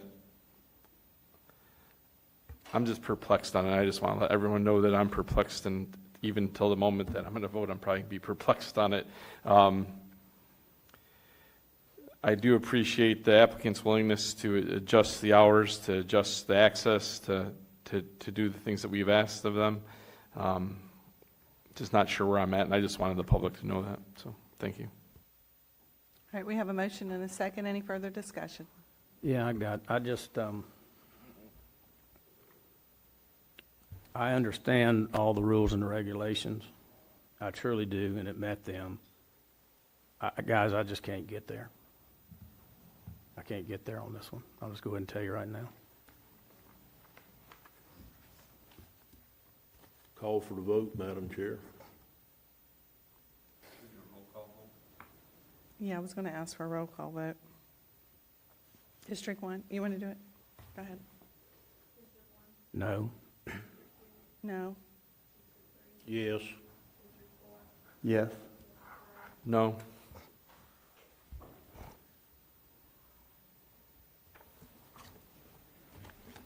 Just announce that the motion, here, I can take it back at this point, if you don't mind. Go ahead. Okay, I'll reassume the chair at this point. The case failed and was denied 3-2. Okay, so we're going to go to We're going to take a lunch break at this time, and then we're going to hear the next case at 12:30.